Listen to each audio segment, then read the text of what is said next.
Welcome everyone, क्या हाल चाल आप सभी लोग के। So we are again back on due परीक्षा विद अवर ट्रांजिशन एलिमेंट्स।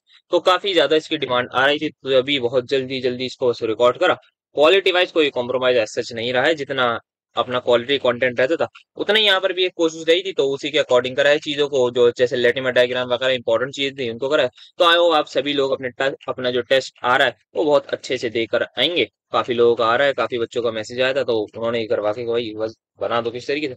तो बना दिया है। कोशिश रहेगी कि आप लोग सभी लोग अच्छे से अच्छा स्कोर कर पाए इस पर्टिकुलर अपने टेस्ट में, और आगे भी जो आने वाले एग्जाम्स हैं उसके लिए भी आपके कंसेप्ट क्लियर हो। तो यार इसी बात पे अपने जूनियर के साथ सारी वीडियोस जो है वो प्लीज शेयर कर दीजिएगा। मैं हर वीडियो में याद दिलाता हूँ, इसमें भी याद दिला देता हूँ। तो मिलते हैं आपसे फिर इसी लेक्चर में। स्टार्ट करते हैं फिर अपना लेक्चर। तो सबसे पहला टॉपिक, नहीं टॉपिक्स हैं बहुत सारे हमारे पास जो लिखा हुआ है हमारे सिलेबस में, वो ये सारे, इन पर एक बार नजर मार लीजिए। इनमें मैं सबसे ज्यादा जो फोकस करूंगा और सबसे एंड में करूंगा, मतलब इन टॉपिक्स में, दैट इज कलर पर और मैग्नेटिक प्रॉपर्टीज पर ज्यादा फोकस रहने वाला है, जिनसे प्रोबेबली हायर चांसेस है कि क्वेश्चन भी उन्हीं से आएगा। ये वाले भी आप स्टार्ट में हम देख लेते हैं, इनके इंट्रोडक्शन क्या होते हैं, ये सारी चीजें ये भी देखनी है। तो इसको जल्दी से करके इन पर अपना टाइम ज्यादा इन्वेस्ट करते हैं, क्योंकि जो इंपॉर्टेंट चीजें होती हैं उन्हीं पर हम फोकस रखते हैं। बाकी सवालों में सब कुछ इंपॉर्टेंट जो होता है वो निकल जाता है। तो सबसे पहले हमारे पास क्या है, हमें ग्रुप ट्रेंड्स की बात करनी है, इलेक्ट्रॉनिक कॉन्फ़िगरेशन की बात करनी है बेसिकली। तो आइए सबसे पहले देखते हैं। तो ये कुछ स्लाइड्स हैं जो बेसिकली मैं किसी को पढ़ाता हूँ क्लास 12th में, तो वहां से जो ये स्लाइड्स मैंने ले ली, क्योंकि ये एग्जैक्टली आप जो एनसीईआरटी में है वही चीजें आप कर लेंगे तो आपको काफी कुछ समझ में आ जाएगा। बेसिक ऑफ डी ब्लॉक, ये सारी जो बेसिक बेसिक चीजें इलेक्ट्रॉनिक कॉन्फ़िगरेशन, ये क्लास 12th में एनसीईआरटी में जो है वहां से वहां से आराम से हम समझ सकते हैं। वेरिएबल, ये catalytic properties, ability to form complexes, ये सारी चीजें। तो ट्रांजिशन एलिमेंट सबसे पहले कोई पूछे होते क्या है, ये तो हमें पता होना चाहिए। वो क्या देगा, डी ब्लॉक एलिमेंट जो है ना, वो सारे के सारे ट्रांजिशन एलिमेंट होते हैं। तो आप उसको बोल दिएगा नहीं, आप एकदम गलत कह रहे हो, ऐसा नहीं है। ठीक है, पहली चीज समझ में आ गई। सारे के सारे D block element transition element नहीं होते। काफियों को ये बात पता भी होगी जिन्होंने क्लास 12th में ये चीज, ये चैप्टर सही से पढ़ा। जिनको नहीं पता उनको मैं बता देता हूँ। तो क्या होता है एक्चुअल में, ट्रांजिशन एलिमेंट्स वो एलिमेंट्स होते हैं अकॉर्डिंग टू आईयूपीएसी। मेरे अकॉर्डिंग कुछ नहीं चल रहा, आईयूपीएसी के अकॉर्डिंग चल रहा है कि ट्रांजिशन एलिमेंट्स वो होते हैं या तो ग्राउंड स्टेट में, ग्राउंड स्टेट सबको पता है क्या होती है, या तो ग्राउंड स्टेट में, या फिर कोई भी एक्साइटेड स्टेट या किसी भी पर्टिकुलर ऑक्सीडेशन स्टेट में वो इनकम्प्लीट डी शेल दिखाएं। इनकम्प्लीट डी शेल दिखाएं। इनकम्प्लीट का मतलब पता है ना क्या होता है? हाँ सर बिल्कुल पता है। तो यहां पर हमारे पास क्या हुआ, इसका मतलब कि हमें इनकम्प्लीट डी शेल चाहिए, मतलब कंप्लीट डी शेल नहीं चाहिए, डी टेन नहीं चाहिए। तो इसको समझते हैं क्या। एक एलिमेंट है, मान लेते हैं ई, उसकी कुछ ग्राउंड स्टेट में, ऑक्सीडेशन स्टेट में मान रहा हूं होगी ऐसी 4s2 3 आप इसका नाम भी बता सकते हैं मुझे, ठीक। एक कोई भी एलिमेंट है। अब सपोज करिए हाइपोथेटिकली ये एलिमेंट, इसकी फर्स्ट स्टेट बता सकते हैं आप? हाँ सर, 4s2 में से इलेक्ट्रॉन जाएगा। याद रखिएगा जब भी इलेक्ट्रॉन हम निकालते हैं ना, वो लास्ट शेल में से निकालते हैं। मुझे बताओ फोर्थ वाला लास्ट शेल होगा या थर्ड वाला? सर ऑब्वियसली फोर्थ वाला लास्ट होगा, क्योंकि नंबर ये बड़ा है तो बाहर यही होगा। तो बाहर से इलेक्ट्रॉन निकालते हैं।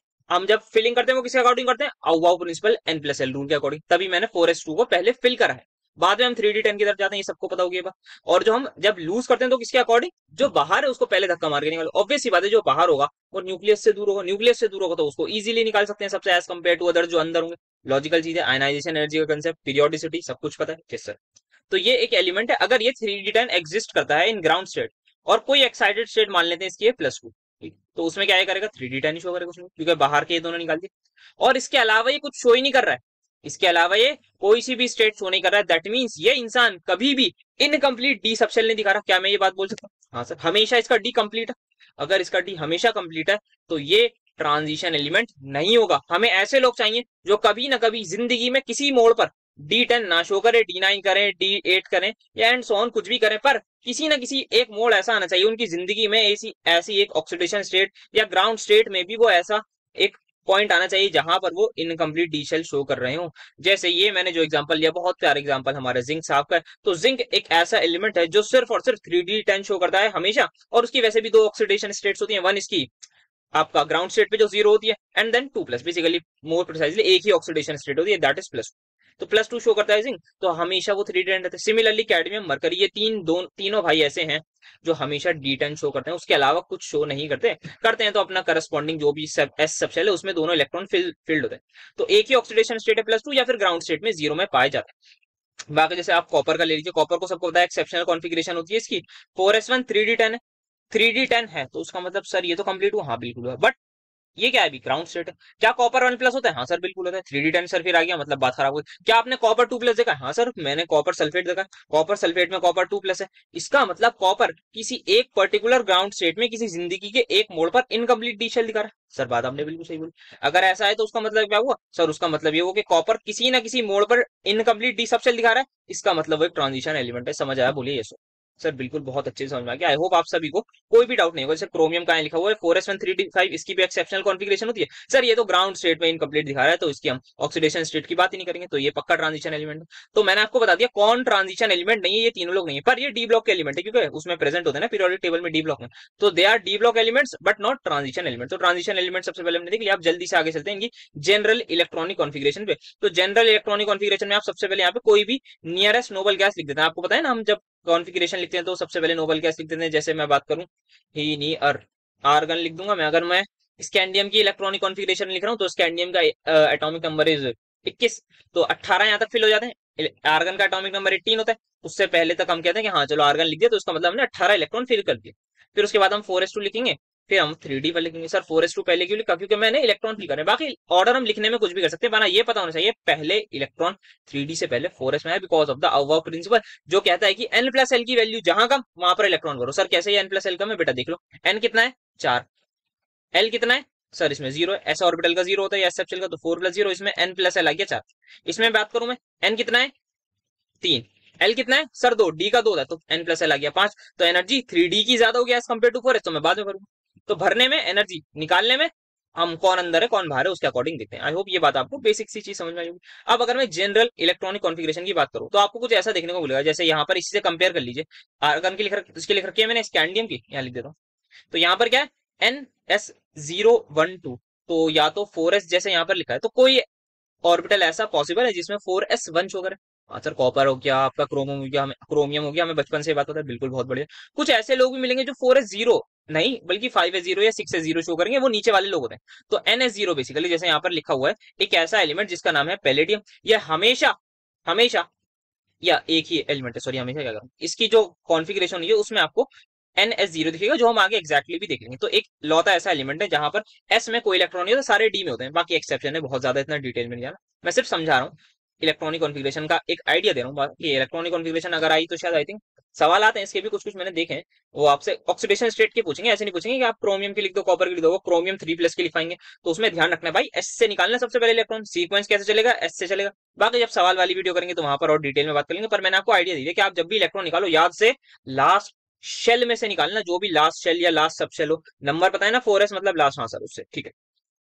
तो यहाँ पर ये बात हो गई। तो NH0 N-1D ये आपका इन जनरल होता है। आप देखेंगे एक चीज, अगर आपको इलेक्ट्रॉनिक कॉन्फ़िगरेशन याद करनी है तो मैं बोलूंगा 3D की तो एकदम सबकी टिप्स पे होनी चाहिए, सभी इजीली याद कर सकते हैं उसको बराबर।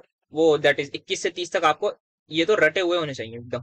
कि अगर मैं बात करूं आयरन है तो आयरन का एटॉमिक नंबर 26 मतलब 4s2 3d6, इस तरीके से याद होनी चाहिए। कॉपर की एक्सेप्शनल है पता होनी चाहिए, क्रोमियम की एक्सेप्शनल पता होनी चाहिए। बाकी तो सब नॉर्मल ट्रेंडी शो करते हैं। तो दो लोग हमारे 4s1 शो करते हैं, उनके बारे में हमें पता होना चाहिए बाय हार्ट।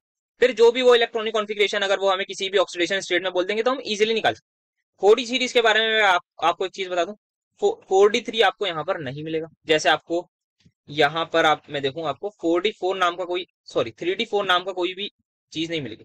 3D4 में बात करूं अगर होना चाहिए था क्रोमियम के केस में, मानते इस बात को सभी, 4s2 क्रोमियम के केस में होना चाहिए था 3D4, पर वो एक्सेप्शन होती है because of half field stability, तो 3D5 हो जाता है। वैसे यहाँ पर मैं बोल रहा हूँ आपको 4D3 नहीं मिलेगा, 4D6 नहीं मिलेगा, 4D9 नहीं मिलेगा, बाकी लोग मिलेंगे। और यहाँ पर आपको 5D8 नहीं मिलेगा। ये अगर आप याद रख सकते हैं तो रख लीजिएगा, बाकी इतना ज्यादा इंपॉर्टेंट नहीं है। ये आप सभी के सारे आ गई। मैंने यहाँ कॉन्फ़िगरेशन का एक चार्ट लगा रखा है, तो उसको आप देख लीजिएगा। यहाँ पर आप देख सकते हैं 3D4 नहीं है और 3D9 नहीं है, क्योंकि 3D10 हो गया कॉपर। देन यहाँ पर अगर मैं बात करूँ ये 4D सीरीज की, यहाँ पर आप देख सकते हैं 4D3 नहीं है, तो उसकी जगह उसका नेक्स्ट वाला है। तो अगर आप एक बार नजर मारेंगे तो आपके दिमाग में थोड़ा सा याद रखने के लिए आप ये रख सकते हैं 3, 6, 9 तीनों लोग नहीं है, तो उनकी जगह कौन होगा? उनके नेक्स्ट वाले होंगे। इस बात का बस आप ध्यान रखिएगा। जैसे यहाँ पर 3 नहीं है तो 3 की जगह 4 आ गया, 4 की जगह 5, ये तो खैर आपका मॉलिब्डेनम दैट इज उसी के नीचे जस्ट क्रोमियम के, तो उसी के टाइप की शो करेगा।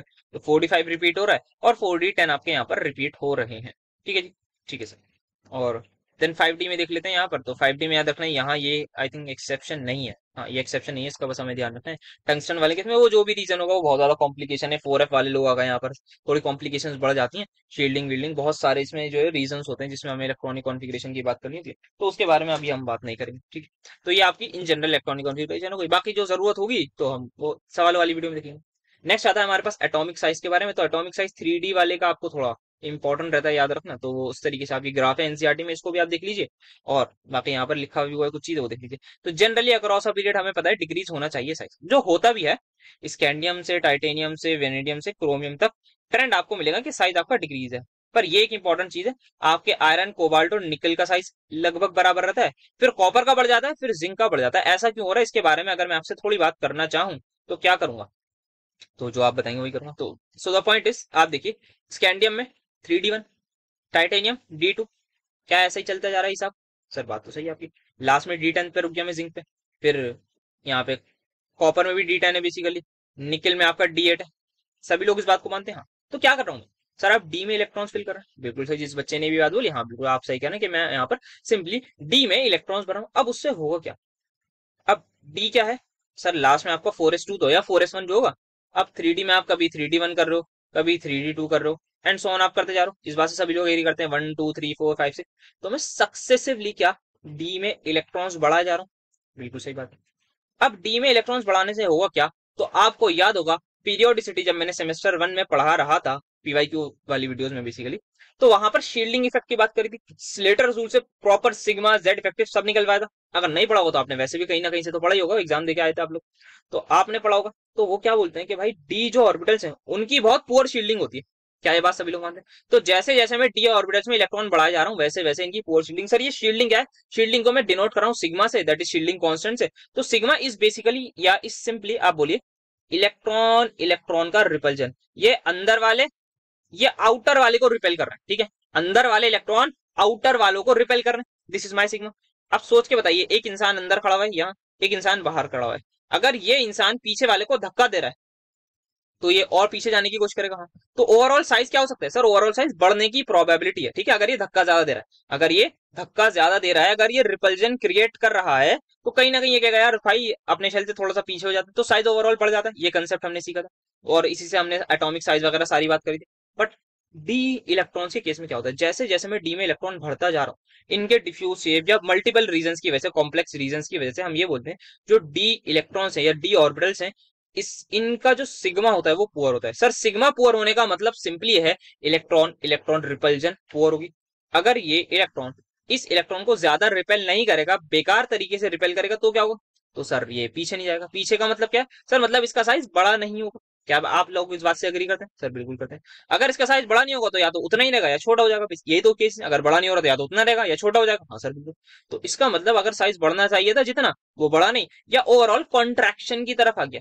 तो जहां हम देख सकते हैं यहाँ पे सब कुछ ट्रेंड चल रहा था, अब यहाँ पे हम इलेक्ट्रॉन डी में बढ़ाए जा रहे हैं, बढ़ाए जा रहे हैं, बढ़ाए जा रहे हैं। एक ऐसा पॉइंट आया जहां पर हमारा ट्रेंड उल्टा हो गया। और आपको अगर एक्सप्लेन करना है वो आप इसी चीज से एक्सप्लेन करिएगा कि आप जो है वो सक्सेसिवली डी में इलेक्ट्रॉन्स बढ़ते जा रहे हैं, और जैसे जैसे डी के इलेक्ट्रॉन बढ़ेंगे वैसे वैसे आपका जो शील्डिंग कॉन्सेंट या शील्डिंग इफेक्ट है वो पुअर होता जाएगा, डिक्रीज होता जाएगा, जिसकी वजह से repulsion of the outer most electron वो कम होती जाएगी कहीं ना कहीं। और क्योंकि आप प्रोटॉन भी बढ़ा रहे हैं, याद रखिएगा मैं सिर्फ इलेक्ट्रॉन नहीं भर रहा भाई। आपको क्या गया D1 से D2, सर इलेक्ट्रॉन तो बढ़ रहे हैं, सर रिपल्जन तो बढ़ना चाहिए। भाई इलेक्ट्रॉन बढ़ रहे हैं, रिपल्जन बढ़ेगी ओवरऑल, बट भाई प्रोटॉन भी तो बढ़ रहे हैं ना यार। आप देखो अब प्रोटॉन बढ़ रहे हैं तो वो अट्रैक्ट करेगा। आप इलेक्ट्रॉन जो है वो ऐसा बढ़ा रहे हो जिसकी पावर इतनी ज्यादा नहीं है रिपल्जन में जितनी आपके प्रोटॉन की। तो प्रोटॉन क्या बेटा, आओ हम दिखाते हैं तुम्हें क्या होती है अट्रैक्टिव पावर। तुम्हारी रिपल्सिव पावर कुछ नहीं है डी, आप साइड हो, हम ज्यादा अट्रैक्ट करेंगे। तो प्रोटॉन का इफेक्ट ओवरऑल डोमिनेटिंग हो जाता है। ये नहीं सोचना कि यार ये सारा अच्छा सर ये तो इलेक्ट्रॉन बढ़ रहे हैं, इलेक्ट्रॉन बढ़ रहे हैं तो सर यहाँ पे तो रिपल्जन तो लॉजिक होनी चाहिए। आप तो फिजिक्स को फील कर रहे नहीं, नहीं फिजिक्स को मैं फील नहीं कर रहा है, मतलब मैं कौन होता हूँ फिजिक्स को फील करने वाला। आपका न्यूक्लियस है उसमें प्रोटॉन भी तो बढ़ रहे हैं ना, तो प्रोटॉन पकड़ के खींचेगा। इलेक्ट्रॉन धक्का दे रहा है पर हल्का धक्का दे रहा है। नेट फोर्स आप सब कुछ लगा सकते हो यार, net equation F is equals to M सब लगाओ यार आराम से। आप तो बढ़िया से पढ़ के आए होंगे फिजिक्स फिजिक्स, तो लगाओ बैठ के नेट फोर्स निकालो। एक फोर्स इधर जा रहा है, एक फोर्स इधर जा रहा है, F1 डोमिनेटिंग है, F2 का में तो इधर ही आएगा, ठीक है। तो आई होप बाकी फिजिक्स फिजिक्स हो गई। चलते हैं अपनी वापस केमिस्ट्री पर। तो आई होप साइज का कंसेप्ट यहाँ पर क्लियर होगा। एक यहाँ पर आप ट्रेंड देख सकते हैं कि आप जो है वो 4D वाले आपको लगभग बराबर दिख रहे होंगे 5D वाले के। यहाँ देखिए कितना क्लोज है साइज, लगभग लगभग क्लोज हो जाता है, और आगे जाते जाते ये साइज बहुत ज्यादा क्लोज होता रहता है। इसका रीजन ये आप देखिए यहाँ से लेके कितना ज्यादा गैप है और यहाँ कितना सा गैप है। सो बेसिकली ये होता है because of the lanthanoid contraction. तो एक्चुअल में क्या होता है, जैसे डी में इलेक्ट्रॉन भर रहा हूँ ना मैं, तो पुअर शील्डिंग बोल दी मैंने, हाँ। अब मैं एफ में भरूंगा ना तो पुअरेस्ट बोल दीजिए आप, और ज्यादा पुअर शील्डिंग होगी, और ज्यादा पुअर शील्डिंग होगी। तो एफ में इलेक्ट्रॉन अगर मैं भरता गया भरता गया भरता गया, भाई शील्डिंग बहुत बेकार हो जाएगी, मतलब रिपल्जन ही नहीं होगी, मतलब साइज में कुछ आपको चेंज होता हुआ नजर ही नहीं आएगा, लगभग लगभग ये आप समझ लीजिए। तो बाकी लेंथेनॉइड कॉन्ट्रैक्शन में मैं ये चीज पढ़ाऊंगा या एग्जैक्टली बात करेंगे तो वहां पर देख लेंगे। अभी के लिए बस आप इतना याद रख लीजिए कि ये जो आपके लोग हैं 4D वाला approximately equal to 5D from 4th to 12th group. Scandium वाले के अलावा जैसे इसमें जो है ठीक ठाक ये अभी स्टार्ट हुआ, यहाँ से जो गेम है वो पलट जाता है। आई थिंक ये हॉफनियम और उससे लेंथेनम, ये जर्कोनियम और हॉफनियम से आपका गेम पलट जाता है। आप लगभग देखेंगे इक्वल होता है। लेंथेनम, जर्कोनियम और हॉफनियम का साइज इक्वल क्यों होता है? बिकॉज ऑफ लेंथेनॉइड कॉन्ट्रैक्शन, वो वहां पर भी देखेंगे। पर अगर यहाँ पर भी आपसे इसके टेस्ट वगैरह में पूछे तो आप बता दीजिएगा उसके अकॉर्डिंग कि हाँ भाई जो हॉफनियम और उसका होता है because of the lanthanoid contraction poor shielding होती है। ये दो चार वर्ड लिखेंगे, कीवर्ड्स यही है आपके, आपने ये लिख दिया ना तो एग्जामिनर देखेगा कि वो भाई इसने कीवर्ड्स तो लिख रखे हैं मेन में, अब कुछ भी लिखा उससे हमें क्या, पर इसने ये लिख रखा है कि हाँ शील्डिंग रिपल्जन ये सब, तो काम हो जाएगा। आपको लेंथेनॉइड कॉन्ट्रैक्शन भी लिख दिएगा अगर आपका 4D और 5D के बीच में कुछ कंपैरिजन है, ठीक है। आयनाइजेशन एंथैल्पी पढ़ते हैं, लेफ्ट टू राइट आपकी इंक्रीज होती है, सभी लोग इस बात को जानते हैं, हाँ सर जानते हैं, वही यहाँ पर भी हो रहा है, मिनिमम मैक्सिमम। बीच में कुछ ना कुछ एनोमेलीज इसमें बहुत ज्यादा देखने को मिलेंगी, क्योंकि आप डी एंड एफ ब्लॉक पढ़ रहे हैं इस वक्त, एसपी ब्लॉक नहीं पढ़ रहे, एसपी ब्लॉक में भी मिल जाती है भाई, इसमें तो और ज्यादा मिल जाएंगी, तो इसकी बात नहीं करते। देन यहाँ पर एक ट्रेंड आप देख सकते हैं, जैसे कि हर बार 5D वालों के केस में यहाँ पे थोड़ा सा जो ट्रेंड है वो उल्टा हो जाता है। क्या होना चाहिए था कि डाउन द ग्रुप जाते हैं, साइज बढ़ता है, तो आयनाइजेशन एनर्जी कम होनी चाहिए थी, पर मैक्सिमम केसेस में ऐसा नहीं होता। तो यहाँ पर क्या होता है, 4th 5th 6th 10th group के केस में जो है वो 5D वालों की एनर्जी मैक्सिमम होती है, 7th 8th 9th 11th 12th वालों के केस में भी 5D वालों की एनर्जी मैक्सिमम होती है, बस ये ऑर्डर होता है। तो आप ओवरऑल ये याद रख सकते हैं कि 5D वालों का जो है वो आयनाइजेशन एनर्जी मैक्सिमम होती है मैक्सिमम केस में, अदर देन स्कैंडियम वाले। ये थोड़ा शरीफ ग्रुप आप ऐसा समझ लीजिए स्कैंडियम वाले, क्योंकि यहाँ तक एफ का थोड़ा इफेक्ट आता नहीं है आई थिंक, जितना आई रिमेंबर। तो यहाँ ये थोड़ा शरीफ ग्रुप है, ये ज्यादा एक्सेप्शन नहीं दिखाता, ये नॉर्मल चलता है, जैसे पीछे भी नॉर्मल चल रहा था साइज में, यहाँ पर भी नॉर्मल चल रहा है। यहाँ पर जो है आप इसमें साइज का भी रीजन बोल सकते हैं कि साइज में थोड़ा सा हो जाता है लेंथ कॉन्ट्रेक्शन और जेड इफेक्टिव इसका कहीं ना कहीं रीजन रहेगा अगर आया एक्सप्लेनेशन। देन यहाँ पर ये क्या है, अच्छा आयनाइजेशन एनर्जी वेरी इंपॉर्टेंट सवाल आया, आयनाइजेशन एनर्जी है तो प्रोबेबली इससे आना चाहिए था। सोडियम से समझते हैं ये, सोडियम की कॉन्फ़िगरेशन पता है सबको, बचपन में पढ़ी थी 281 कितना अच्छा लगता था, K11 शेल, अब कहाँ 1s2 2s2 पे आ गए, एक इलेक्ट्रॉन लूज करा, क्या 2,8 हो जाएगी कॉन्फ़िगरेशन। अब इस इतने को रखिएगा, इसको मत देखिएगा बिल्कुल भी, कोई ना देखे इसको। सोडियम Na+ आया, 2,8 आई, किसकी कॉन्फ़िगरेशन है सर? नियोन की। नोवल कैसे, स्टेबल है, सोडियम स्टेबल कॉन्फ़िगरेशन अचीव कर ली सोडियम ने। क्या ये सोडियम के लिए अच्छी बात है या बुरी बात है? सर बहुत अच्छी बात है, कोई इंसान स्टेबिलिटी गेन कर रहा है सर, बहुत अच्छी बात है उसके लिए। हम भी अगर अपनी जॉब वॉब जब आगे जाके करेंगे, हमारी लाइफ में स्टेबिलिटी होगी, हमारे लिए भी अच्छी बात है, तो इस एटम के लिए भी अच्छी बात होगी कि इसको स्टेबिलिटी मिल गई। बिल्कुल सही आपने कंसेप्ट लगाया, अगर आप ये कर रहे हैं, ये आप सोच पाए तो मतलब आप पूरे के पूरे एक प्योर ड्यू परीक्षा के स्टूडेंट हो, तो ये आपको पता लग गया, ठीक है। अब इलेक्ट्रॉन निकाला, इलेक्ट्रॉन को निकालने के लिए कुछ एनर्जी चाहिए होती है, हाँ सर, उसको क्या बोलते हैं? बचपन में पढ़ा था सर, मतलब बचपन नहीं, फर्स्ट ईयर में पढ़ा था, 11th में भी पढ़ा था, ionisation energy, the amount of energy required to remove an electron from neutral isolated gaseous atom, पूरी प्रॉपर डेफिनेशन हमने पढ़ी थी। तो ये होता है, ठीक है। तो कुछ ना कुछ मुझे एनर्जी देनी पड़ी, मैं लेट कर रहा हूँ, लेट ये एग्जैक्ट वैल्यू नहीं है, मैंने 100 जूल एनर्जी या 100 किलो जूल एनर्जी दी होगी, ये मान गए, ठीक। अब यहां से लेके यहां तक अब आ गया इधर, अब Na पॉजिटिव बन गया। अब मेरा मन कर रहा है कि यार सोडियम में से ना एक और इलेक्ट्रॉन निकालो। सबसे पहले जो मैंने सोचा है, क्या ये अच्छी बात सोची है? नहीं सर, आप जो है वो बेचारा स्टेबल है, उसमें से आप एक और इलेक्ट्रॉन निकालो, ये this doesn't make any sense. बिल्कुल सही, अगर आप ये सोच पा रहे हैं ना, बिल्कुल सही ट्रैक पर मैं बहुत ज्यादा जिद्दी हूं, मैं कहूंगा नहीं सोडियम भाई मैं तो निकालूंगा तुमसे इलेक्ट्रॉन, तुम कुछ भी कर लो। सोडियम कहेगा आ जाओ मैं दूंगा। मैंने कहा तुमने पहले 100 जूल पे मान गए थे ना, अब बेटा मैं तुम्हारे लिए 200 जूल लिया, 200 किलो जूल लिया, देखता हूँ तुम कैसे निकालोगे। सोडियम क्या कर लो, दूंगा ही नहीं। अब मैं परेशान गया, देखने पे नहीं मार रहा, फिर मैंने कहा चलो दो नहीं, अब मैं 2,000 कर दूंगा, तब भी नहीं मानना। मैं हाइपोथेटिकल केस ले रहा हूँ, मैं ये नहीं, कोई ये मत कहते ना कि अच्छा अच्छा सर यहाँ से लेके जो है 100 गुना बढ़ गई एनर्जी, ये कोई इंटरप्रिटेशन मत निकालिएगा, यहाँ पे ये सारा का सारा हाइपोथेटिकल एग्जाम्पल है इन ऑर्डर टू एक्सप्लेन।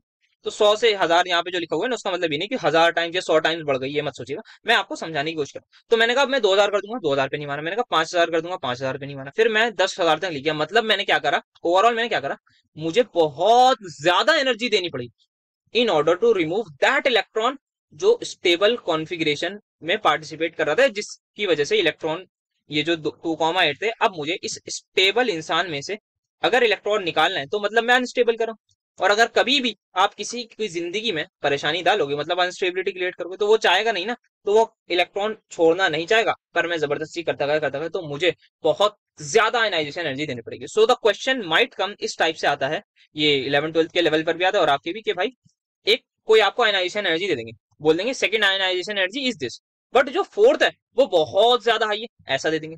कुछ भी दे सकते हैं, मैंने जैसे फर्स्ट और सेकंड, ये आप सब लोग इस बात को मानते हैं, ये आई फर्स्ट है इसकी, ये आई सेकंड होगी। अगर सोडियम के केस में उन्हें क्वेश्चन बनाना हो, वो बोलेंगे ionisation second ionisation energy of sodium, क्योंकि सोडियम की बात यहाँ नहीं करेंगे क्योंकि ये डीएनएफ नहीं है, आपको डीएनएफ में फिर यहीं से लेके जाऊंगा। बोल देंगे कि second ionisation energy of sodium is very very much higher as compare to ionisation energy of first, explain. तो उसके लिए आप बोलेंगे कि ये बेचारा स्टेबल था, आपने स्टेबल को अनस्टेबल कर दिया, जिसकी वजह से आपको बहुत ज्यादा एनर्जी देनी पड़ेगी। क्या स्टेबिलिटी अनस्टेबिलिटी समझ में आई? वर्ड्स पर फोकस रखिएगा, स्टेबल अनस्टेबल, ठीक है। अगर मैं अनस्टेबल से स्टेबल ला रहा हूँ, कम में मान जाऊंगा, पर अगर मैं स्टेबल से अनस्टेबल कर रहा हूँ, भाई बहुत एनर्जी देनी पड़ेगी। सभी लोग इस बात से एग्री करते होंगे। आ जाओ भाई इसी बात पे ऊपर, मैंगनीज की तरफ। मैंगनीज पे जरा देखो क्या लिखा हुआ है सर, 180 200, ठीक है सर, ये 1000 कैसे हुई? मतलब यहाँ सिर्फ 20, यहाँ पे इतनी पड़ गई, तो क्या हुआ? आइए जरा देखते हैं। This is first ionisation energy, this is second, ठीक है। मैंगनीज की कॉन्फिगरेशन जरा मुझे बताइए सर, ये होती है आपकी 4s2 3d5। हाँ सर, यहाँ पे एक इलेक्ट्रॉन लूज कर दिया सर, ये हो जाएगी 4s2 3d1। बेटा जिसने भी सोचा है एक बार अपने बुद्धि लाल कर लो, क्योंकि यहाँ पर आएगा बेटा 4s1 3d4, क्योंकि लास्ट में से निकालेंगे, ठीक है सर समझो। और ये हो जाएगा फिर आपका 4s0 3d5। सभी लोग इस बात से अग्री करते हैं? सर बिल्कुल करते हैं। सो यहाँ पर कुछ नहीं, सॉरी यहाँ पे 5 कर लेना है, कोई मुझे बता नहीं रहा, वही तो, ठीक है। यहाँ से पहले 4s2 था, 4s2 से 4s1, फिर 4s0 हो गया। सो क्या हुआ आइए जरा देख। तो मैंगनीज जो था सबसे पहले था, उसको कुछ ज्यादा मतलब नहीं था, कह रहा था मुझे कोई खास स्टेबिलिटी वगैरह तो नहीं है, तो मैं 4s से इलेक्ट्रॉन निकाल सकता हूँ। फिर एक और निकाल दिया, उसने कहा मैं 4s वाले के साथ कुछ नहीं कर सकता, मेरा जो डी है ना वो 5 है। D5 का मतलब क्या है? Half field. हाफ फील्ड का मतलब क्या है सर? हाफ फील्ड स्टेबिलिटी, बिल्कुल सही। जिसने भी ये बात बताई बढ़िया, आप जो है एटॉमिक स्ट्रक्चर बहुत बढ़िया से पढ़ के आए हैं, जो क्लास 11th नहीं, क्लास 11th के साथ साथ आपने वहां भी पढ़ा था फर्स्ट सेमेस्टर में। तो हाफ फील्ड स्टेबिलिटी थी, यहाँ तक भी इसकी हाफ फील्ड स्टेबिलिटी रही, यहाँ पर वो प्योरली हाफ फील्ड होगी। अब उसके पास एस का कोई इलेक्ट्रॉन नहीं था, तो अब बात आई, मैंने कहा यार मैंगनीज तीसरा इलेक्ट्रॉन और दे दो। उसने कहा यार देखो, दो मैंने दे दिया ना, तीसरे में बात नहीं बनेगी, क्योंकि इस वक्त मेरा बहुत अच्छा स्टेबल कॉन्फ़िगरेशन है, जिसको आप खराब कर दोगे अगर मैंने आपको एक और इलेक्ट्रॉन दिया। तो मैंगनीज के केस में third ionisation energy will be maximum और नॉट, या जो सेकंड से थर्ड का चेंज है वो हमेशा मैक्सिमम होगा। अच्छा कोई बोले सर ये हमेशा बढ़ती है आयनाइजेशन? यस हमेशा बढ़ती है, क्योंकि क्या होता है आप देखिए, जैसे मैंने पहले यहाँ पर इसकी एटॉमिक नंबर क्या है 25, 25 प्रोटॉन 25 इलेक्ट्रॉन थे, हाँ सर यहाँ पे 25 प्रोटॉन 24 इलेक्ट्रॉन हो गए, तो कौन टाइटली हेल्ड होगा? सर ये तो चलिए आपका 25, अब ये जो है 25 24 पे डोमिनेटिंग कर रहा है ना, इसको ज्यादा खींचेंगे तो आराम से नहीं जाने देंगे, अब जो इलेक्ट्रॉन जाना चाहेगा, हाँ सर परेशानी तो होगी, ठीक है। तो यहाँ पर जो है हमेशा बढ़ता तो रहेगा, ionisation energy keeps on increasing, first ionisation energy से ज्यादा, सेकंड सेकंड से ज्यादा, थर्ड थर्ड से ज्यादा, फोर्थ, ये होती रहेगी। But I am talking about change के बारे में। देखो भाई 20 का चेंज, 800 का चेंज, वैल्यूज पे मत जाइएगा, उस पे जाइए कि कितना ज्यादा चेंज होगा, कि सेकंड से थर्ड में आपका बहुत ज्यादा चेंज होगा। अगर वो कुछ वैल्यूज भी दे देंगे ना, तो आपको कंफ्यूज नहीं होना है कि यार हमने तो पढ़ी नहीं वैल्यूज, नहीं बेटा वैल्यूज का गेम ही नहीं है, सारा जो गेम है वो किसका है? कंसेप्ट का है। कंसेप्ट क्या है? स्टेबिलिटी से अगर आप अनस्टेबिलिटी की तरफ जा रहे हो, आयनाइजेशन एनर्जी बहुत ज्यादा चेंज हो जाएगी, बहुत ज्यादा डिफरेंस आ जाएगा आपका, बेसिकली ये बात, ठीक है। और वहीं आप स्टेबल से अनस्टेबल की तरफ जा रहे हो, तो आपको कम में काफी कम में बात बन जाएगी, ठीक है। तो ये कंसेप्ट है, समझ में आएगा। सिमिलरली क्रोमियम के बारे में एक चीज आती है, क्रोमियम के बारे में बस आप एक चीज याद रखिएगा कि ये इसकी 3d3 काफी ज्यादा स्टेबल होती है। बाकी आई डोंट थिंक इस पर सवाल बनेगा, बनेगा तो जो हम देख लेंगे, पर हाँ क्योंकि फिर आपका उसमें हो जाता है कोऑर्डिनेशन में, तो यहाँ पर वैसे में जिनको कॉम्पिटेटिव के लिए पढ़ाते हैं तो उनके लिए तो ये बताना पड़ता है। तो T2G हाफ फील्ड होता है, तो इसी वजह से ये लिखा हुआ है यहाँ पे, वहीं से स्लाइड लाया। अब आप मुझे एक बार जरा कमेंट में बताइएगा कि आयरन की कौन सी आयनाइजेशन एनर्जी सबसे ज्यादा या बहुत ज्यादा हाई होगी, या किस आयनाइजेशन एनर्जी में जो चेंज है, किस ट्रांजिशन में सबसे ज्यादा आयनाइजेशन। आप ऐसे लिखिएगा कि या तो आयनाइजेशन एनर्जी फर्स्ट से अगर हम, या ऑक्सीडेशन स्टेट लिख देंगे ना तो ज्यादा बेटर रहेगा। आप बोल दिए जैसे कि लाइक Fe+1 से अगर मैं Fe2+ जा रहा हूँ ना, तो यहाँ पर जो चेंज आएगा दिस विल बी मैक्सिमम। तो इस केस में आपको बहुत ड्रास्टिक चेंज देखने को मिलेगा। आप इस तरीके से कुछ कमेंट में मुझे बताइएगा कि आयरन की कौन सी आयनाइजेशन एनर्जी में जो चेंज है, जैसे यहाँ पर मैंगनीज में आप बोलेंगे कि Mn2+ के अराउंड जो चेंज है वो सबसे ज्यादा होगा। अगर मैं Mn2+ से Mn3+ में जाऊंगा ना, तो यहाँ पर सबसे मैक्सिमम मुझे कहीं ना कहीं चेंज दिखेगा। सिमिलर कंसेप्ट के अकॉर्डिंग आप आयरन का ऐसी फ्लो चार्ट बनाने की कोशिश करिएगा, कॉन्फ़िगरेशन से देखिएगा, जहां पर भी स्टेबिलिटी मिल जाए उसके अकॉर्डिंग आप आंसर करिए। तो ये था हमारे पास कुछ आयनाइजेशन एनर्जी, और ये इंपॉर्टेंट है, आई थिंक इससे सवाल बन सकता है, तो यहीं से बनेगा मैंगनीज, क्रोमियम या किसी और भी आयरन से, इन लोगों से बन सकता है, निकल वगैरह से। अब कैटालिटिक प्रॉपर्टी की बात करें तो because of the variable oxidation state and complex formation tendency की वजह से ये लोग शो करते हैं। वेरिएबल ऑक्सीडेशन स्टेट क्यों करते हैं? क्योंकि भाई हमारा जो N- 1D है और NS है। जैसे 4S और 3D की बात हो रही, सिंपल सा इनकी वैल्यू पुट कर दीजिए आप यहाँ पे कुछ भी, 4S 3D हो गया, 5S 4D हो गया। इनमें जो एनर्जी गैप है वो काफी ज्यादा कम होता है। N-1D एंड NS के बीच में जो एनर्जी गैप है वो कम होता है, जिसकी वजह से इलेक्ट्रॉन कहता है चलो यार मैं यहाँ पर भी हूँ, तो ऊपर नीचे कर लेता है आराम से। ये आप समझ लीजिए। तो कॉम्प्लेक्स फॉर्मेशन टेंडेंसी भी है बिकॉज इनका जो है वो कोवलेंट कैरेक्टर हाई होता है। Covalent character is high. तो कोवेलेंट कैरेक्टर हाई होने की वजह से ये जो है वो कॉम्प्लेक्स फॉर्मेशन टेंडेंसी शो करते हैं। उसका ये रीजन आता है कि इनका साइज जो है ओवरऑल छोटा होता है as compare to S block element. और इन पर चार्ज जनरली हमें ठीक ठाक दिखता है। +2 जैसे एस ब्लॉक में मैक्सिमम +2 चार्ज होता है, जो आपके सेकंड ग्रुप वाले होते हैं। इनमें +3 +4, तो साइज बाय चार्ज का रेशियो बेसिकली कुछ होता है, उसके डिनोट हम बात करते हैं कि यहाँ पर जो है वो इनका जो फाई है वो हाई होता है, हाई कोवेलेंट नेचर होता है बेसिकली, जिसकी वजह से ये काफी ज्यादा शो करते हैं। चार्ज बाय साइज का रेशियो, सॉरी, तो चार्ज अगर ज्यादा है और साइज कम है तो रेशियो ज्यादा हो जाएगा अल्टीमेटली। तो उसकी वजह से ये, और साथ साथ इनके पास अवेलेबिलिटी ऑफ वेकेंट ऑर्बिटल भी होती है। तो लिगेंड को क्या चाहिए, खाली डब्बा चाहिए। तो लिगेंड को चाहिए, तो लिगेंड को अगर वो चीज मिल गई तो क्या, हाँ मैं कॉम्प्लेक्स बना लूँ, तो that's why they form complex. तो एक और चीज यहाँ पे कवर कर ली, बाकी आएगा तो लिख दीजिएगा कुछ उसको डिटेल में। और वेरिएबल ऑक्सीडेशन स्टेट की बात कर ली, तो यहाँ कुछ कैटालिटिक प्रॉपर्टी, इन्हीं दोनों की वजह से वो कैटालिटिक प्रॉपर्टीज वो अपनी शो करते हैं। जैसे फॉर एग्जांपल ये एक रिएक्शन होती है, इसमें मैं आयरन को एज अ कैटलिस्ट यूज करता हूँ। आइए देखिए कैसे इसकी variable oxidation state catalytic property में मदद करती है। तो क्या होता है, आई नेगेटिव से रिएक्ट करेगा, ये बना लेगा। अच्छा, यहाँ पर इसकी ऑक्सीडेशन स्टेट आप निकालने जाएंगे तो कुछ हुआ आएगी आपकी बहुत खराब से, +7 आ रही होगी, -16, हाँ। और वो ये मत लिखिए क्योंकि इसमें आपका बेसिकली परऑक्साइड बॉन्ड होता है। तो आप चाहें तो उसका देख सकते हैं, आई थिंक ये थायोसल्फेट है, थायोसल्फेट या टेट्राथाइनोल, शायद थायोसल्फेट ही होता है। एक बार देख लीजिएगा इसका क्या नाम होता है। इसमें परऑक्साइड लिंकेज होता है, तो इसके आप नॉर्मल तरीके से नहीं निकाल सकते, तो इसकी ऑक्सीडेशन स्टेट मत निकालिएगा। आई थिंक ये कमी होती है, शायद +5 आती है इसकी, या जो भी होती है, लेट इट बी, अभी मुझे ये समझाना है। तो आयरन रिड्यूसिंग एजेंट होता है, आयोडाइड है या ये है। तो आयोडाइड आप देख सकते हैं -1 से 0 में आया, इसका क्या हो गया सर, ये ऑक्सीडाइज हो गया। दूसरे को इसने क्या करा, ऑक्सीडाइज हुआ है, -1 से 0, हाँ यहाँ पर ये -1 से 0 है, तो इसकी ऑक्सीडेशन स्टेट बढ़ गई। ऑक्सीडेशन स्टेट बढ़ना इज बेसिकली ऑक्सीडेशन, हाँ। तो इसकी खुद ऑक्सीडेशन हो गई होगी, तो इसने दूसरे को कहीं ना कहीं रिड्यूस करा होगा, करेक्ट। हाँ, हाँ, तो यहाँ पर ये एज अ रिड्यूसिंग एजेंट की तरह बिहेव कर रहा है, ठीक है। तो यहाँ पर ये as a reducing agent behave करेगा। सबसे पहले ये क्या करता है, आई नेगेटिव आयरन से रिएक्ट करता है और ये बन जाएगा। तो आई नेगेटिव का जो काम तमाम है वो किसने करा, बेसिकली यहाँ पर अगर आप बैलेंस करना चाहते हो उसका हाफ भी लगा सकते हैं, बट मैं बैलेंस वगैरह नहीं कर रहा, आप बस समझिए। इसने जो अपना इलेक्ट्रॉन है वो इसको दे दिया, आई नेगेटिव से ये 0 में चला गया, ये +2 में। अब इसके पास था एक इलेक्ट्रॉन, इसने उसको दे दिया आगे, उसकी ऑक्सीडेशन स्टेट चेंज कर दी, एंड सो ऑन। हमारा काम हो गया, जो काम था उसने वो कर दिया अपना, उसको बेसिकली रिड्यूस कर दिया। तो बस इतना आप थोड़ा सा दिमाग में रख सकते हैं। आई थिंक ये रिएक्शन सही है, एक बार आप भी चेक करिए क्या ये रिएक्शन सही है, ये उल्टी तो नहीं लिख दी मैंने, बट आई थिंक सही होगी, क्या प्रोबेबली सही होनी चाहिए, क्योंकि यहाँ पर ये +6 है, तो ये आप क्या कर रहे हो, ये रिड्यूसिंग एजेंट की तरह बिहेव कर रहा है, तो इलेक्ट्रॉन देगा। आई थिंक यहाँ पर मुझे लग रहा है कुछ देयर इज सम मिस्टेक जो मेरी साइड से हुई है, तो आई चेक एक बार कैटालिटिक प्रॉपर्टी। बाकी यहाँ रिएक्शन वगैरह में बताइए, आप एनसीईआरटी में शायद ये रिएक्शन है, वहां से देख लीजिएगा। So the concept is not that important, बस यही मैं समझा रहा था कि किस तरीके से वो कैटालिटिक प्रॉपर्टी शो करते हैं। सो नाउ बात करें अगर हम वेरिएबल ऑक्सीडेशन स्टेट की, तो यहाँ पर एक क्विक लुक देख लेते हैं। वैसे तो बात कर ली, यहाँ पे इनमें एनर्जी गैप कम होता है, कॉमन आपको +2 दिखेगी। ऑक्सीडेशन स्टेट की अगर आपको रेंज बतानी है तो आप इस तरीके से निकाल सकते हैं, x to x+y, where x क्या है आपके number of electron in NS, मतलब 4s2 है तो 4s x की वैल्यू 2 आ गई। अगर 4s1 है तो x की वैल्यू 1 आ गई, 2n-1 dy। और y क्या है, basically number of unpaired electron in this. तो यहाँ पर आपको मैं जैसे फॉर एग्जांपल ये दिखाऊं, इसमें देखिए 3d5 4s2, यहाँ पे ऑक्सीडेशन स्टेट की अगर आपको रेंज निकालनी है कि ये एलिमेंट कहां से कहां तक शो करेगा, तो आप देखेंगे जो s वाले उसको एज इट इज लिख दीजिए +2। फिर इसमें जितने भी अनपेड इलेक्ट्रॉन है, कितने अनपेड है सर, 5 है, तो 5 + 2 दैट इज 7 हो जाएगी। निकल का एग्जाम्पल लीजिए और आपको अच्छे से समझ में आ जाएगा। 4s2 से 3d8 है, हाँ। तो आप लिखेंगे x की वैल्यू क्या है सर, +2, वो तो ये वाला है, ठीक है। +2 प्लस कितना दिखाएगा, तो सर x+y दिखाते हैं। x क्या है आपका 2, y क्या होगा, number of unpaired electron in 3d, कितने हैं मुझे बताओ सर, 3d8 है, तो आपके नंबर ऑफ अनपेड इलेक्ट्रॉन 2 हो गए, तो ये मतलब 2 से +4 तक ही दिखाएगा। तो ये आपकी रेंज आ गई। तो ये बस बेसिक आपको समझना था। तो यहाँ पर आप जैसे देख सकते हैं ये सेम फिट कर रही है, एनसीईआरटी में हमारा डायग्राम भी है, तो आई थिंक ये हो गया। तो ये हमने बात कर लिया वेरिएबल ऑक्सीडेशन स्टेट की। देन यहाँ पर कुछ चीजें लिखी हुई थी, क्या greatest number of oxidation state आपको वहां दिखती है, मिडिल में दिखती है। क्यों दिखती है, क्योंकि नंबर ऑफ अनपेड मैक्सिमम हो जाते हैं वहां पर।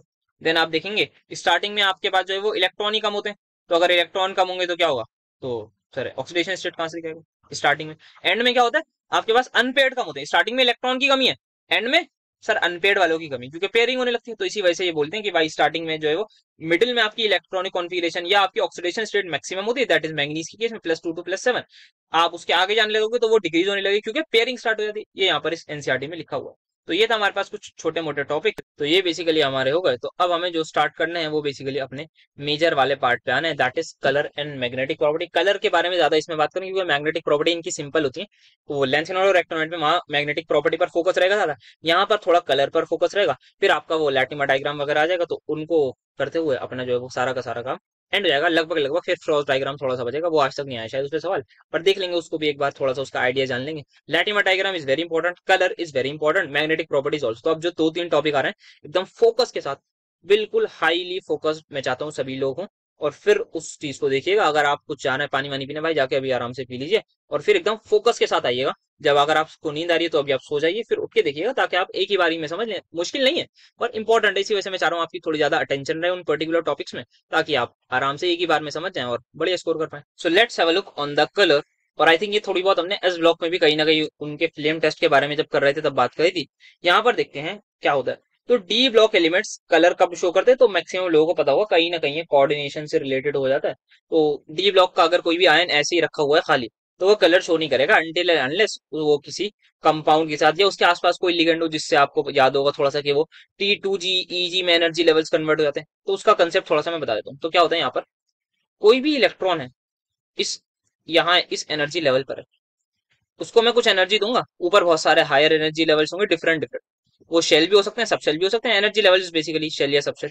मैंने इसको एनर्जी दी, इसके पास एनर्जी आएगी, तो इसको मैं बोलूंगा इसको मैंने एनर्जी दी, उसको एक्साइट कर दिया, किसी भी ये पर्टिकुलर हायर एनर्जी शेल में चला जाएगा अकॉर्डिंग टू कितनी मैंने एनर्जी दी, ठीक है। अब उसके बाद क्या होगा, जब इसको मैंने एनर्जी दी तो हायर में चला गया, फिर ये वापस आएगा, ये एक्साइट हुआ, इसको मैंने कुछ एनर्जी दी तो ये एक्साइट होकर ऊपर चला गया। अब जब ये वापस नीचे आएगा तो इसके बाद जो एनर्जी थी वो उसको ये लूज कर देगा, या हम बोलते हैं बेसिकली ट्रांसमिट कर देगा। तो दिस दिस ट्रांसमिटेड एनर्जी, ये जो एनर्जी इसने ट्रांसमिट करी है, ये एक्साइट कहां से हुई थी, ये पहले एनर्जी एब्जॉर्ब करी, एब्जॉर्ब करके हायर लेवल पर गया, वहां से वापस आया। अब जब वापस आ रहा था तो कुछ एनर्जी उसने ट्रांसमिट करी, यही जो ट्रांसमिट एनर्जी है उसकी कुछ ना कुछ वैल्यू आएगी मेरे पास, मान लेता हूं कुछ ई आई। क्या ई का फॉर्मूला सबको याद है बचपन से, एच सी बाय लैम्डा। अगर ये जो एनर्जी है इसकी मुझे वैल्यू पता है एक्सपेरिमेंटल, एच की वैल्यू मुझे पता है, हाँ सर प्लैंक कांस्टेंट, सी की वैल्यू मुझे पता है, हाँ 3 × 10⁸, लैम्डा में निकालूंगा। अगर ये लैम्डा मेरा जेडली के अकॉर्डिंग इस रेंज में आया तो उससे क्या होगा, अगर मेरा लैम्डा इस रेंज में आ गया तो मैं बोलूंगा मुझे कलर शो हो जाएगा। इससे ज्यादा इससे कम आया यूवी रेंज चली जाएगी, इंफ्रारेड चली जाएगी एंड सो ऑन, वो डिपेंड करेगा हमारे पास लैम्डा की वैल्यू। क्या ये बात सबको क्लियर हुई आराम से? यस सर, ठीक। तो यहाँ पर ये बेसिक ऑफ द कलर के। तो कलर आता क्यों, it arises due to the property of substances to absorb light of certain lambda. यहाँ पर क्या कर रहे हैं, बेसिकली हम एब्जॉर्ब करा रहे हैं लाइट ऑफ सर्टेन वेवलेंथ, ठीक है। और obviously in the range of visible region, इन जो एब्जॉर्ब हम लाइट करा रहे हैं, ये जो भी हम एनर्जी जो हम एब्जॉर्ब लाइट हो रही है, it has to be in the range of visible region, ठीक है। अब लाइट एब्जॉर्ब कर ली विजिबल रीजन की, ऊपर चला जाएगा, ठीक है। अब जब वो वापस आएगा, ध्यान से मेरी बात को सुनिएगा, अब सब्सटेंस ने कुछ लाइट एब्जॉर्ब करी, यहाँ पर ये भी एक इंपॉर्टेंट कंसेप्ट है, मैं आपको बता दूं। ये आपका बेसिकली होता है कि आप जो कलर हमारे पास एक कुछ लाइट एब्जॉर्ब करी, कुछ लाइट ट्रांसमिट करी, जो ट्रांसमिटेड लाइट होती है उसको हम बोलते हैं कॉम्प्लीमेंट्री। इसके बारे में मैं ज्यादा बात नहीं करूँ क्योंकि मुझे भी कुछ ज्यादा नहीं पता, बस मैंने भी यही अपने क्लास 11th-12th में याद करा था, तो वही चीज मुझे अभी तक याद है। इस तरीके से हम एक चार्ट टाइप बनाते हैं 6 कलर का, विव ग्योर में आप इंडिगो हटा दीजिए, बाकी सब लगा दीजिए VBG, इस तरीके से आप इसको अरेंज कर दीजिए, ठीक है। अगर किसी इंसान ने एब्जॉर्ब करी होगी लाइट रेड में, अगर किसी इंसान ने एब्जॉर्ब करी होगी लाइट रेड में, तो वो क्या करेगा, तो वो कुछ ना कुछ वो ट्रांसमिट करेगा। तो कौन सी लाइट वो ट्रांसमिट करेगा, that will be corresponding to that of red. तो अब रेड के करस्पॉन्डिंग क्या है, आइए पहले देखते हैं। तो बेसिकली हम बोलते हैं ये कॉम्प्लीमेंट्री कलर्स यहाँ पर करेगा, ठीक है। तो अगर कोई भी इंसान ऑरेंज कलर एब्जॉर्ब कर रहा है तो उसका कॉम्प्लीमेंट्री होता है उसके सामने वाला ब्लू, तो वो ब्लू कलर की लाइट हमें ट्रांसमिट करेगा। This is my absorb, this is my transmit. Similarly इसका उल्टा करिए, एब्जॉर्ब वाला जो होता है तो ये ट्रांसमिट हो जाता। अगर मैं यहाँ पे बात करूँ रेड की, तो अगर किसी इंसान ने लाइट एब्जॉर्ब करी है वो रेड कलर की, तो वो कौन सा शो करेगा, तो उसका करस्पॉन्डिंग कलर आपका आ जाएगा ग्रीन। सो दैट्स हाउ, हाँ ये ग्रीन ही होगा if I am not wrong. हाँ कलर इसका कॉम्प्लीमेंट्री कलर जो होगा वो ग्रीन होगा। तो एक सेकेंड, corresponding to तो ब्लू का रेड आ रहा है। हाँ I think let me just check in my notebook. Yes correct. तो ग्रीन का जो कॉम्प्लीमेंट्री है वो रेड है, ऑरेंज का जो है वो ब्लू है, वॉयलेट का जो है वो येलो। ये एक दूसरे के कॉम्प्लीमेंट्री कलर है। तो अगर एब्जॉर्ब ऑरेंज करा तो ब्लू ट्रांसमिट होगा। तो मतलब इसने जो ऑरेंज की कुछ पर्टिकुलर वेवलेंथ होगी, अगर उस पर्टिकुलर वेवलेंथ की एनर्जी इस इलेक्ट्रॉन ने एब्जॉर्ब करी तो जब ये रिलीज करेगा ना तो ये ब्लू कलर शो होगा। तो ब्लू कलर वाली एनर्जी के करस्पॉन्ड जो एनर्जी होगी वो रिलीज होगी। तो ये यहाँ पर कंसेप्ट होता है। बाकी क्यों होता है कैसे होता है ये मैंने भी इतना दिमाग नहीं लगा। बाकी आई थिंक कहीं ना कहीं एनर्जी से रिलेटेड है कि कुछ ना कुछ एनर्जी वो एब्जॉर्ब कर लेगा, सारी एनर्जी ट्रांसमिट नहीं करेगा। समवॉट लाइक दैट होना चाहिए मेरे अकॉर्डिंग। बाकी भी इतना डिटेल में नहीं जाना। तो एब्जॉर्ब करता है ये लाइट सर्टेन वेवलेंथ, तो रेंज ऑफ विजिबल आएगी। तो बात क्या हुई अभी तक, जो बात हुई है वो ये हुई है कि एब्जॉर्ब जो लाइट करानी है वो हमें विजिबल रीजन में करानी है। तो और जो भी लाइट ट्रांसमिट होगी that will be the complementary of that corresponding colour. क्या ये बात सबको समझ में आई? कॉम्प्लीमेंट्री समझ में आई क्या? वैसे ज्यादा ही थोड़ा डिटेल हो रहा है बट कोई नहीं, बताता हूँ जब कलर बता रहा हूँ तो जैसे सपोज कॉपर सल्फेट है या कॉपर जब भी किसी के साथ लिगेंड बनाता है कॉपर 2+ मैक्सिमम केस में वो ब्लू कलर शो करता है, ट्रांसमिटेड कलर हुआ। तो उसने एब्जॉर्ब कौन से कलर की करी होगी लाइट? ऑरेंज। यस बस इतना ही था। तो यहाँ पर बात होगी ठीक है। तो अब हमें सबसे पहले पता लग गया कि इलेक्ट्रॉन की वजह से कहीं ना कहीं इलेक्ट्रॉन ऊपर नीचे कर रहे हैं जिसकी वजह से हमारा जो है वो कलर शो हो रहा होगा। तो डी ऑर्बिटल्स में अगर मैं बात करूं डी के लिए हम पढ़ लें कलर। तो डी ऑर्बिटल्स में जो कलर होता है वो किसकी वजह से होता है? सर कलर जनरली या maximum arise due to T2G और EG ट्रांसमिशन में। सर ये क्या मतलब हो? तो जिसको नहीं पता मैं जल्दी से क्विकली एक बता दूं भाई, हमारे डी के 5 ऑर्बिटल होते हैं। हाँ कोई मुझे ये बात बता सकता है अगर मेरे पास ये अभी ऐसे हैं, इलेक्ट्रॉन यहां से यहां आया, क्या कलर शो होगा या नहीं? सर अगर इलेक्ट्रॉन यहां से यहाँ आया तो जहां पहले एनर्जी लेवल पे था अब भी वही है। सर कैसे आ जाएगा कलर? कैसी बात कर रहे हैं? बिल्कुल सही बेटा, आपने यहाँ क्या रही है तो सेम एनर्जी लेवल। बट अगर मैं सिनेरियो ऐसा कर दूं, अब शायद आपको याद आ जाए। तो अगर मैं इलेक्ट्रॉन को यहां से यहां भेज रहा हूं तो क्या कलर होगा? हाँ सर अब एनर्जी लेवल का डिफरेंस आ गया। अगर रिक्वायर्ड कंडीशन हमारी जो सेटिस्फाई हुई है वो हो जाए, क्या रिक्वायर्ड कंडीशन की जो हमारा इलेक्ट्रॉन है वो certain wavelength of visible reason absorb करे और फिर ऊपर चला जाए और फिर नीचे आने में एमिट कर दे तो काम हो जाएगा। तो हमारे पास काम कैसे होता है? वो T2G से EG में ट्रांसमिशन की वजह से होता है। क्या हमेशा उससे होता है? बट उसी के बारे में थोड़ी सी बात करें। और क्या होना चाहिए कंडीशन? अनपेड इलेक्ट्रॉन होने चाहिए तभी हमारे पास ये काम होता है। तो unpaired electrons has to be there. Paired वालों में हमारे पास काम नहीं होता। अगर सारे के सारे पेड ही हो गए तब हम देख सकते हैं कि ये नहीं होगा। तो ये हमारे पास सबसे बेसिक आइडिया होगा DD ट्रांजिशन का। अब हम चलते हैं थोड़ा सा स्पेसिफाई करते हैं बेसिकली सिलेक्शन रूल्स की तरफ। ये इंपॉर्टेंट है आपके लिए, ये चीज नहीं है, ये आपने पहले नहीं पढ़ी होगी। अब हम बात करें थोड़ा सा selection rules for DD transition की स्पेसिफिकली, फिर हम डिफरेंट टाइप्स के कलर वाले देखेंगे। सिर्फ DD ट्रांजिशन की यहाँ पर मैं बात कर रहा हूँ अभी, बाकी और भी इसी में मैं बता दूंगा क्या होते हैं। फिर आगे जब metal to ligand, ligand to metal वाला है वो भी यहीं पर सब बात करके निपटाएंगे। तो सिलेक्शन रूल्स की मैं बात करूँ तो एब्जॉर्प्शन ऑफ लाइट रेडिएशन, किसी भी सैंपल के लिए अगर मैं बात करूं, कोई भी सैंपल है वो एब्जॉर्प्शन कर रहा है, क्या वो कलर शो करेगा या नहीं करेगा, उसी के लिए हमारे पास ये सिलेक्शन रूल्स आते हैं। कैसे बताते हैं, क्या काम है इनका? हेल्प टू आइडेंटिफाई कि यहाँ पर जो है वो इलेक्ट्रॉन की ट्रांजिशन होगी या नहीं। They basically help helps us to identify या हेल्प्स आएगा, हाँ हेल्प्स टू आइडेंटिफाई या हेल्प अस टू आइडेंटिफाई किस चीज के लिए? कि अलाउड एंड डिसअलाउड। तो जो अलाउड है या डिसअलाउड है इलेक्ट्रॉन बेसिकली या उसकी ट्रांजिशन, ये बताएंगे हमें क्या ये ट्रांजिशन अलाउड है या नहीं। अगर है तो क्या ये कलर शो करेगा। तो बेसिकली ये बताते हैं जो ट्रांजिशन है हमारी वो अलाउड है या नहीं। अब सर ये क्या बात हो गई अलाउड है या नहीं? सर हम तो मतलब देख के अनपेड देख के करते नहीं बेटा, नहीं करना, क्योंकि ये रूल्स होते हैं इसी के अकॉर्डिंग। जैसे मैं आपको बात एक चीज बताऊं, Mn है, H2O है 6 और 2+, इसका जो इसकी आप बता सकते हैं D5 कॉन्फ़िगरेशन है, पर इसका जो कलर है या तो वो बहुत लाइट दिखेगा, आप इंटरनेट वगैरह में भी चेक कर लीजिए, या फिर वो कलरलेस बताएंगे। क्यों होगा वो हम बात करेंगे। सो यहाँ पर ये हमें बताएंगे ट्रांजिशन होगी या नहीं। अब जैसे इसकी बात मैंने करी, आप देखिएगा इसका या तो बहुत लाइट कलर होगा या ये कलरलेस होगा। तो आप कहेंगे यार ये DD ट्रांजिशन होने की बात भी, मतलब अनपेड इलेक्ट्रॉन होने के बाद भी ये कलरलेस वगैरह क्यों? तो उसी की हम बात करेंगे अब यहाँ पर इन्हीं सिलेक्शन रूल्स के अकॉर्डिंग। तो आइए देखते हैं सबसे पहला हमारा सिलेक्शन रूल जो बताता है हमें, या जिसका नाम हम बोलते हैं लेपोटे सिलेक्शन रूल। नाम पर मत जाइए क्योंकि मुझे भी नहीं पता ऐसा नाम क्यों होगा उसका। Laporte selection rule, this is the Laporte selection rule. तो क्या होता है ये कहता है जब भी इलेक्ट्रॉन की ट्रांजिशन हो रही है, जब भी इलेक्ट्रॉन की ट्रांजिशन हो रही होगी तो वो किसी पर्टिकुलर शेल से दूसरे शेल में जा रहा होगा। या किसी ऑर्बिटल से दूसरे ऑर्बिटल में जा रहा हूँ। क्या आप सभी लोग इस बात से इत्तेफाक रखते हैं? सर बिल्कुल रखते हैं। इलेक्ट्रॉन अगर ट्रांजिशन कर रहा है तो हाई से लो एनर्जी पे जा रहा होगा, साथ साथ किसी पर्टिकुलर ऑर्बिटल से अब वो दूसरे ऑर्बिटल की तरफ जा रहा होगा। तो ये रूल ये कहता है, जब भी इलेक्ट्रॉन, पहले मैं इसका थोड़ा सा लिख दूं क्या है, फिर मैं एग्जैक्टली समझाऊंगा, आपको बहुत आसानी से समझ में आ जाएगा।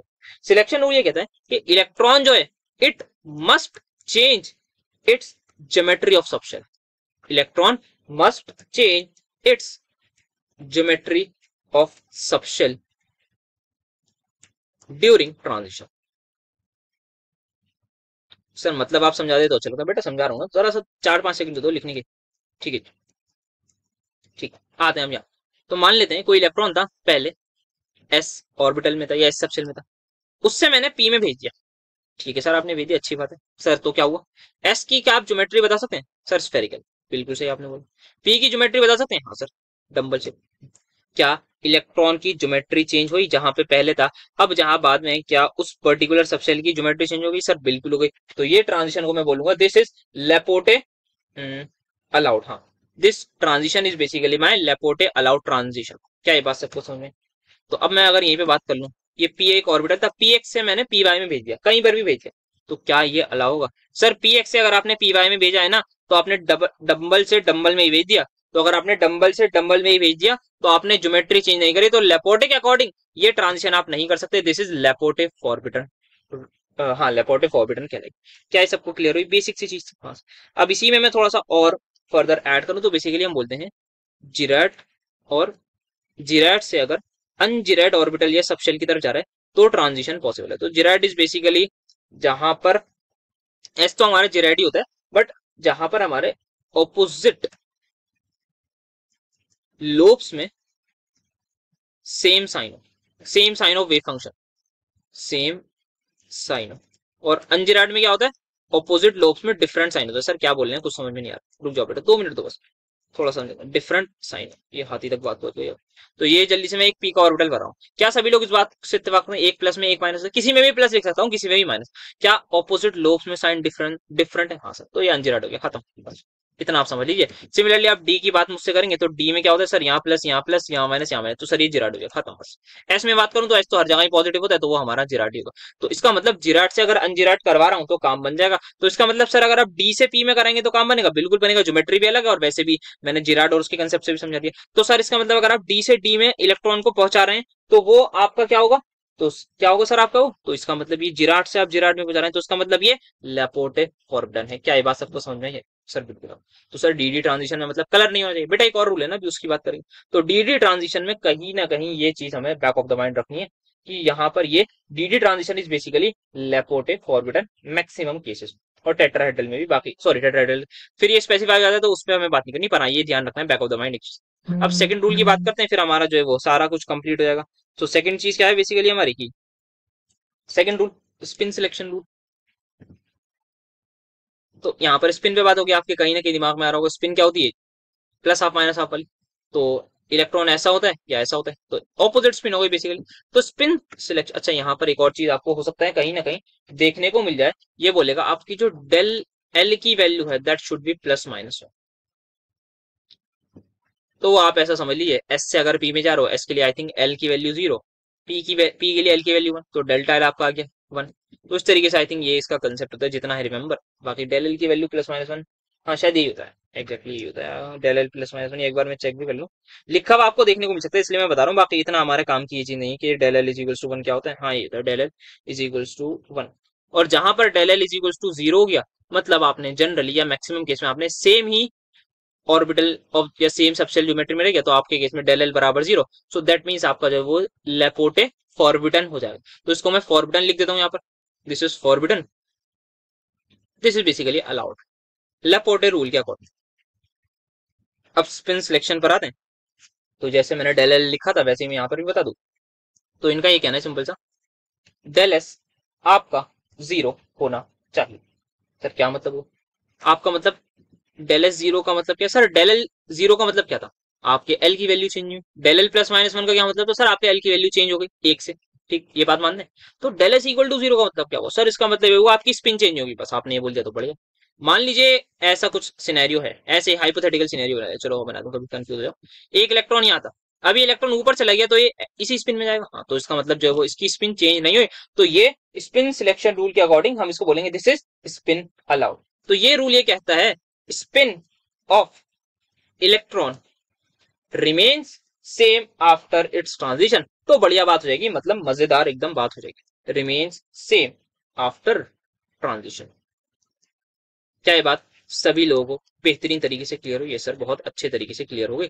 तो स्पिन ऑफ इलेक्ट्रॉन आपकी जो है वो सेम होनी चाहिए आफ्टर ट्रांजिशन। और एक और चीज मैं बता दूं, ओवरऑल ये डीएनएफ और लेंथराइड और एक्टोनॉइड जब हम दोनों पढ़ लेंगे ना, तब आपको मैक्सिमम चीजें एकदम टिप्स पे आ जाएंगी। यहाँ पे हो सकता है थोड़ा सा स्पेसिफाइड टू डी ब्लॉक है, बट वो पढ़ने के बाद सारे के सारे पॉइंट खुल जाते हैं, फिर आप किसी भी टाइप का सवाल जो है वो लगा लेंगे इन दोनों पर्टिकुलर। बाकी कितने ही मुश्किल क्वेश्चन आते हैं वो तो हमें पता ही है, सारे क्वेश्चन हमारे वीडियोस में ही मैक्सिमम, सारे नहीं तो कंसेप्ट वाइज तो सारे आ जाते हैं, पर मैक्सिमम वीडियो में हमें मिल ही जाते हैं पीपाई वाली वीडियो से, तो वो तो रहेगा ही इंपॉर्टेंस। तो स्पिन सिलेक्शन रूल की बात हो गई, ठीक है। इसका अगर एक आध एग्जांपल लिया जाए स्पिन सिलेक्शन रूल का, या इससे बेटर है मैं इसी पर बात कर लेता हूँ ना। H2O आपको पता है, मैंने बताया मैंगनीज की कॉन्फ़िगरेशन D5 है। हाँ सर है। तो मैंगनीज जब D5 होता है तो, और H2O क्या है sir? H2O is basically weak field ligand. ये आपको थोड़ा सा प्री रिक्विजिट नॉलेज होनी चाहिए, थोड़ा बहुत आइडिया होना चाहिए कि ऑक्सीजन डोनर है तो थोड़ा बहुत वीक फील्ड। क्लास 12 की बात है, नहीं पता तो आपको पता तो होगा कि हाँ लिगेंड कुछ होता है, वीक फील्ड कुछ होता है, ये तो आपको पता लग रहा होगा। तो अभी मेरी बात मान लीजिए प्लीज, नेक्स्ट सेमेस्टर में आपको पढ़ा देंगे जब, हाँ नेक्स्ट सेमेस्टर में ही है ना, तो वहां पढ़ा देंगे आपको। तो वीक फील्ड लिगेंड मतलब ऐसा लिगेंड जो वीक होगा, तो उसके केस में हमारा जो है वो पेयरिंग नहीं होती। तो मैं पांचों इलेक्ट्रॉन ऐसे लिख देता हूँ। सबसे पहला पॉइंट, सारे के सारे इनपेट, हाँ।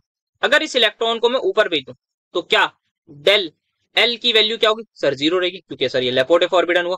तो सर आपने पहले ही बता दिया कि डी ट्रांजिशन वाले मैक्सिमम ये सारे लगभग लेपोर्टेड जो है वो फॉरबिडन होते हैं।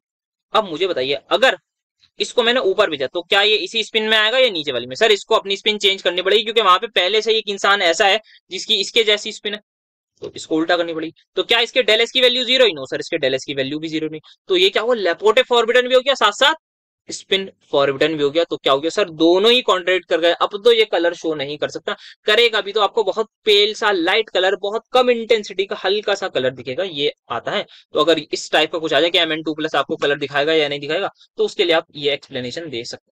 तो यहाँ पर इसी वजह से ये चीज हुई। तो spin selection rule, Laporte selection rule, I hope clear होगा। आसान चीजें, कोई ज्यादा मुश्किल नहीं है। इससे रिलेटेड क्वेश्चन जो आएंगे तो आपको वो कलर वगैरह में, जैसे ये मैंगनीज वाला बता दिया, बाकी आगे भी देखते रहेंगे तो पता लग जाएगा आप किस टाइप के आएंगे। तो कलर में जब भी क्वेश्चन है तो दिमाग में रहना चाहिए। कोई बोल दे कि यार इसमें अनपेड इलेक्ट्रॉन है पर इसमें कलर नहीं है, तो दिमाग में आ जाएगा कि सर लेपोर्टे और स्पिन सिलेक्शन का ही कोई ना कोई मसला होगा। समझ गए कहां पर ये मेजर काम आएगा? मेजर काम इसका वहीं पर मिलेगा। या फिर आपको बोल देंगे इसमें कलर की इंटेंसिटी बहुत कम है, तो आप देख लीजिएगा लेपोर्टे फॉरबिडन है या स्पिन फॉरबिडन है, दोनों फॉरबिडन है, तो आप बोलेगा भाई इसमें इसी वजह से कम है क्योंकि इसमें डी इलेक्ट्रॉन प्रेजेंट है, बट ये लेपोर्टे और स्पिन फॉरबिडन है। तो इस तरीके से आपको दिमाग चलाना है जब भी आपको जो पता हो। आपकी नॉलेज क्या है कि अनपेड इलेक्ट्रॉन मतलब डीडी ट्रांजिशन होगा, आपको ये पता है।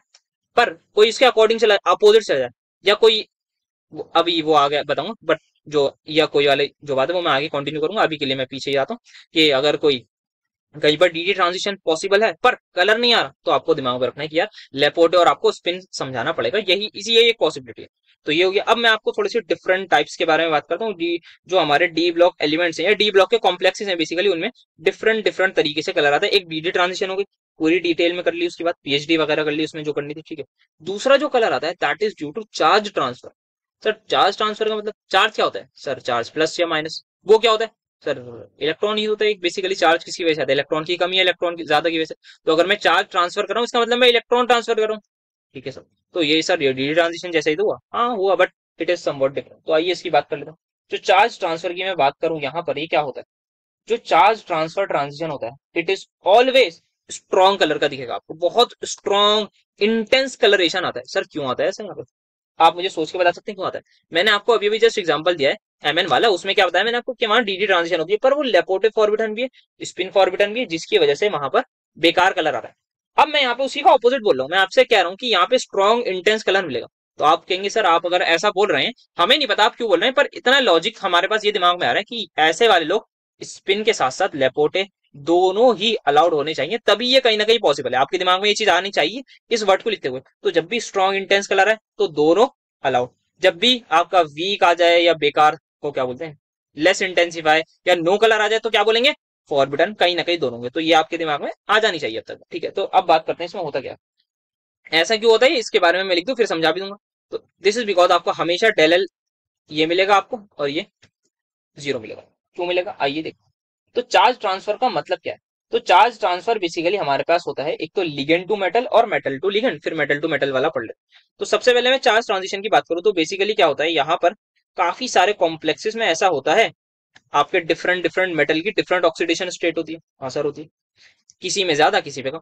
जैसे मैं सबसे प्यारा एग्जांपल लूं उसका, MnO4 नेगेटिव। पता नहीं इसकी हमने पहले बात करी है, नहीं शायद नहीं करी क्योंकि कहीं मौका नहीं मिला। Mn क्या है, +7। मानते हैं सब लोग, सर मानते हैं, क्यों नहीं मानते? कौन सा कलर होता है, सर वॉयलेट होता है। हमने तो इसमें टाइट्रेशन करी है, इसमें हमने कितनी रीडिंग में मैनिपुलेशन करी, याद है ना? आप कितने सेमेस्टर से इसमें मैनिपुलेशन, फर्स्ट सेमेस्टर में कितनी आपने मैनिपुलेशन से इसका आंसर करा है? बच अपने जूनियर्स को भी बता दिएगा जरा कि कैसे मैनिपुलेशन।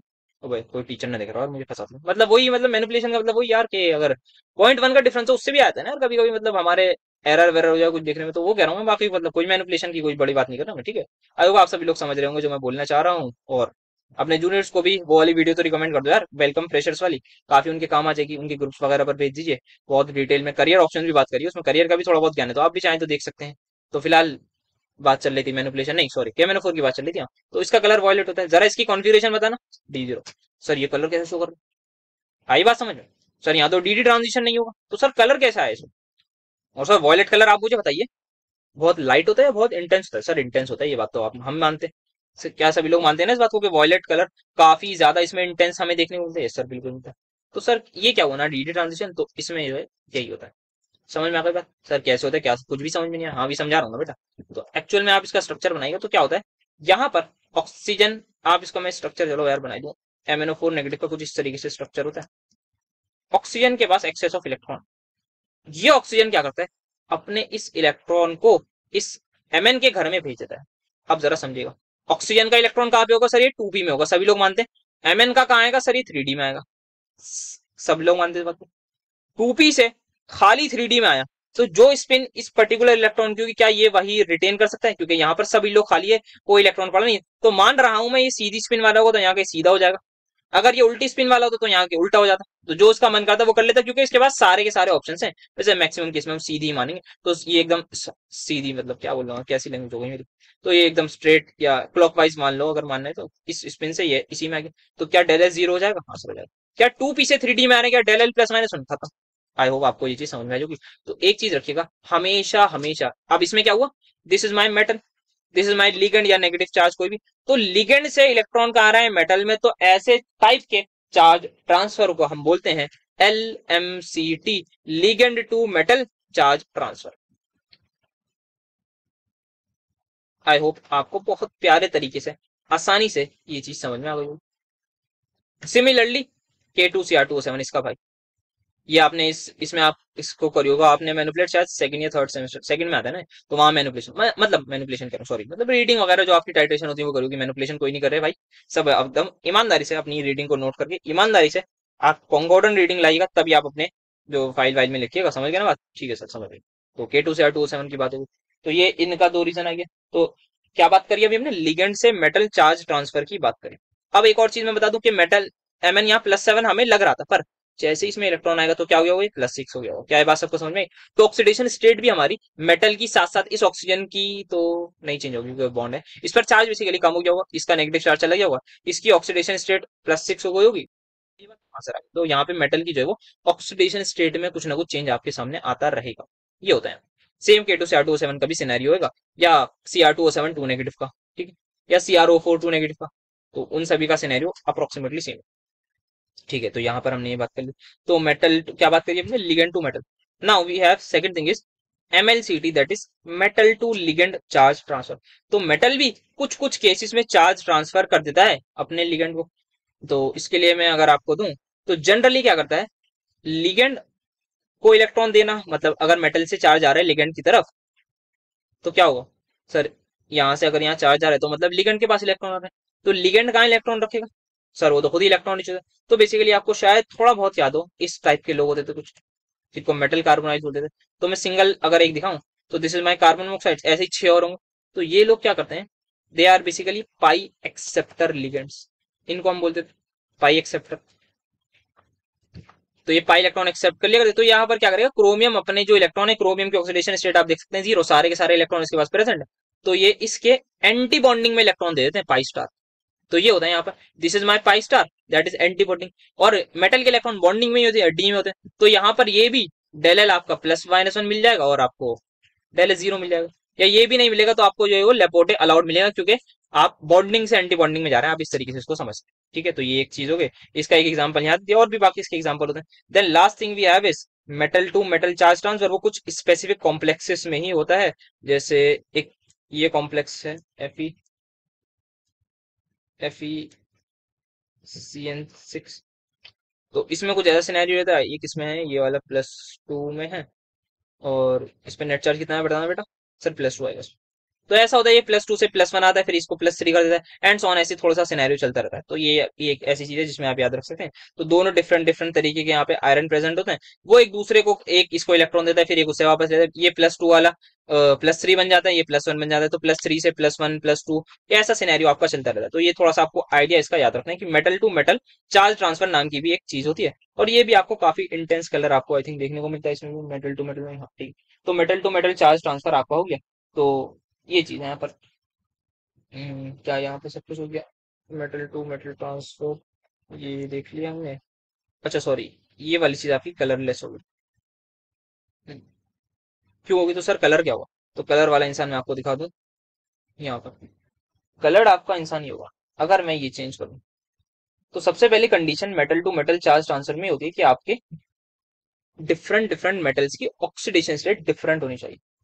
ये +2 है यहाँ पर, ये +3 है। अब आपका ये +3 वाला क्या करेगा, अपना जो है वो ऐसा होता रहेगा सिनेरियो।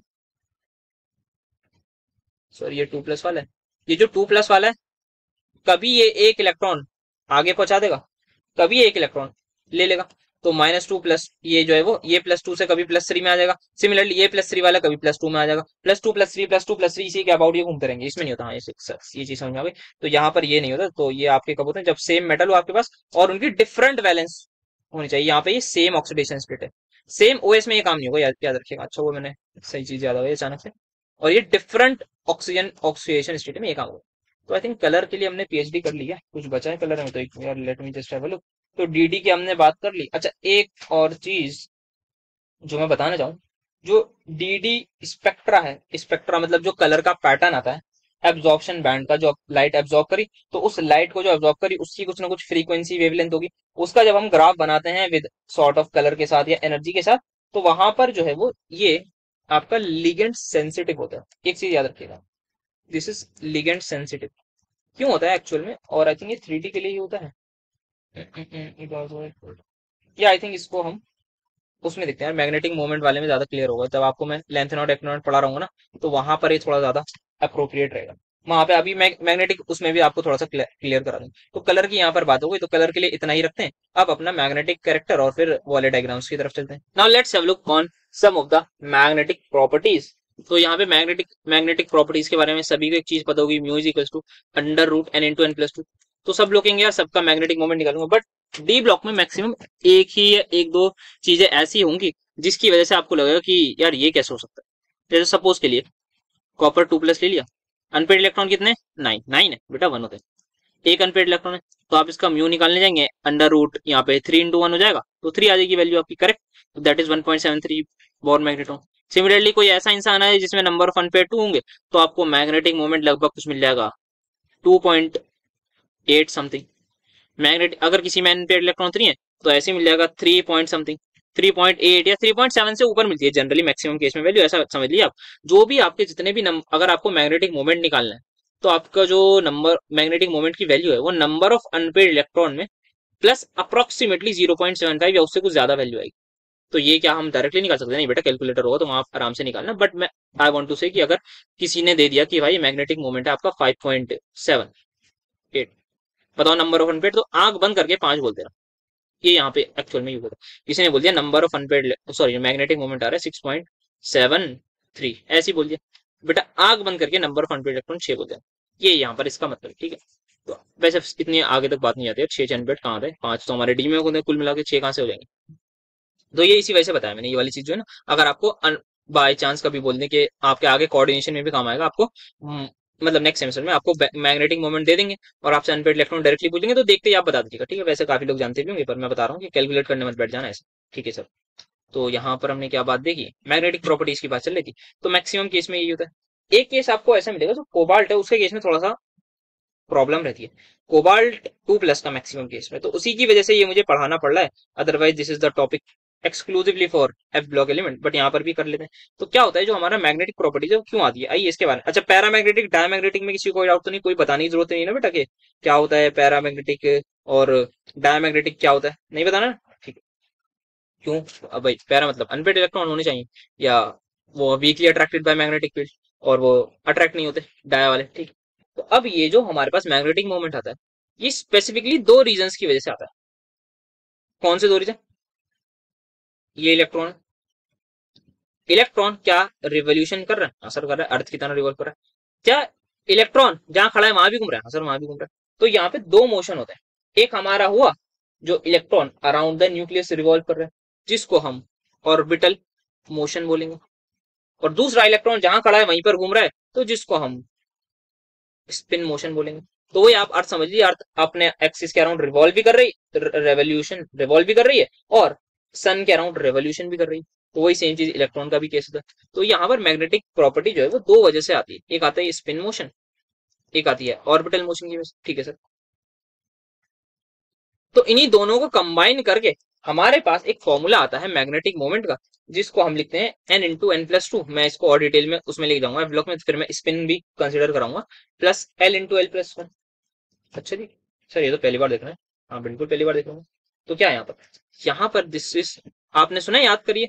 आपको मैक्सिमम केस में ऐसा बोला गया होगा कि calculate the spin angular momentum या स्पिन मैग्नेटिक मोमेंट, ऐसा बोलते हैं। हाँ, स्पिन क्यों बोलते हो?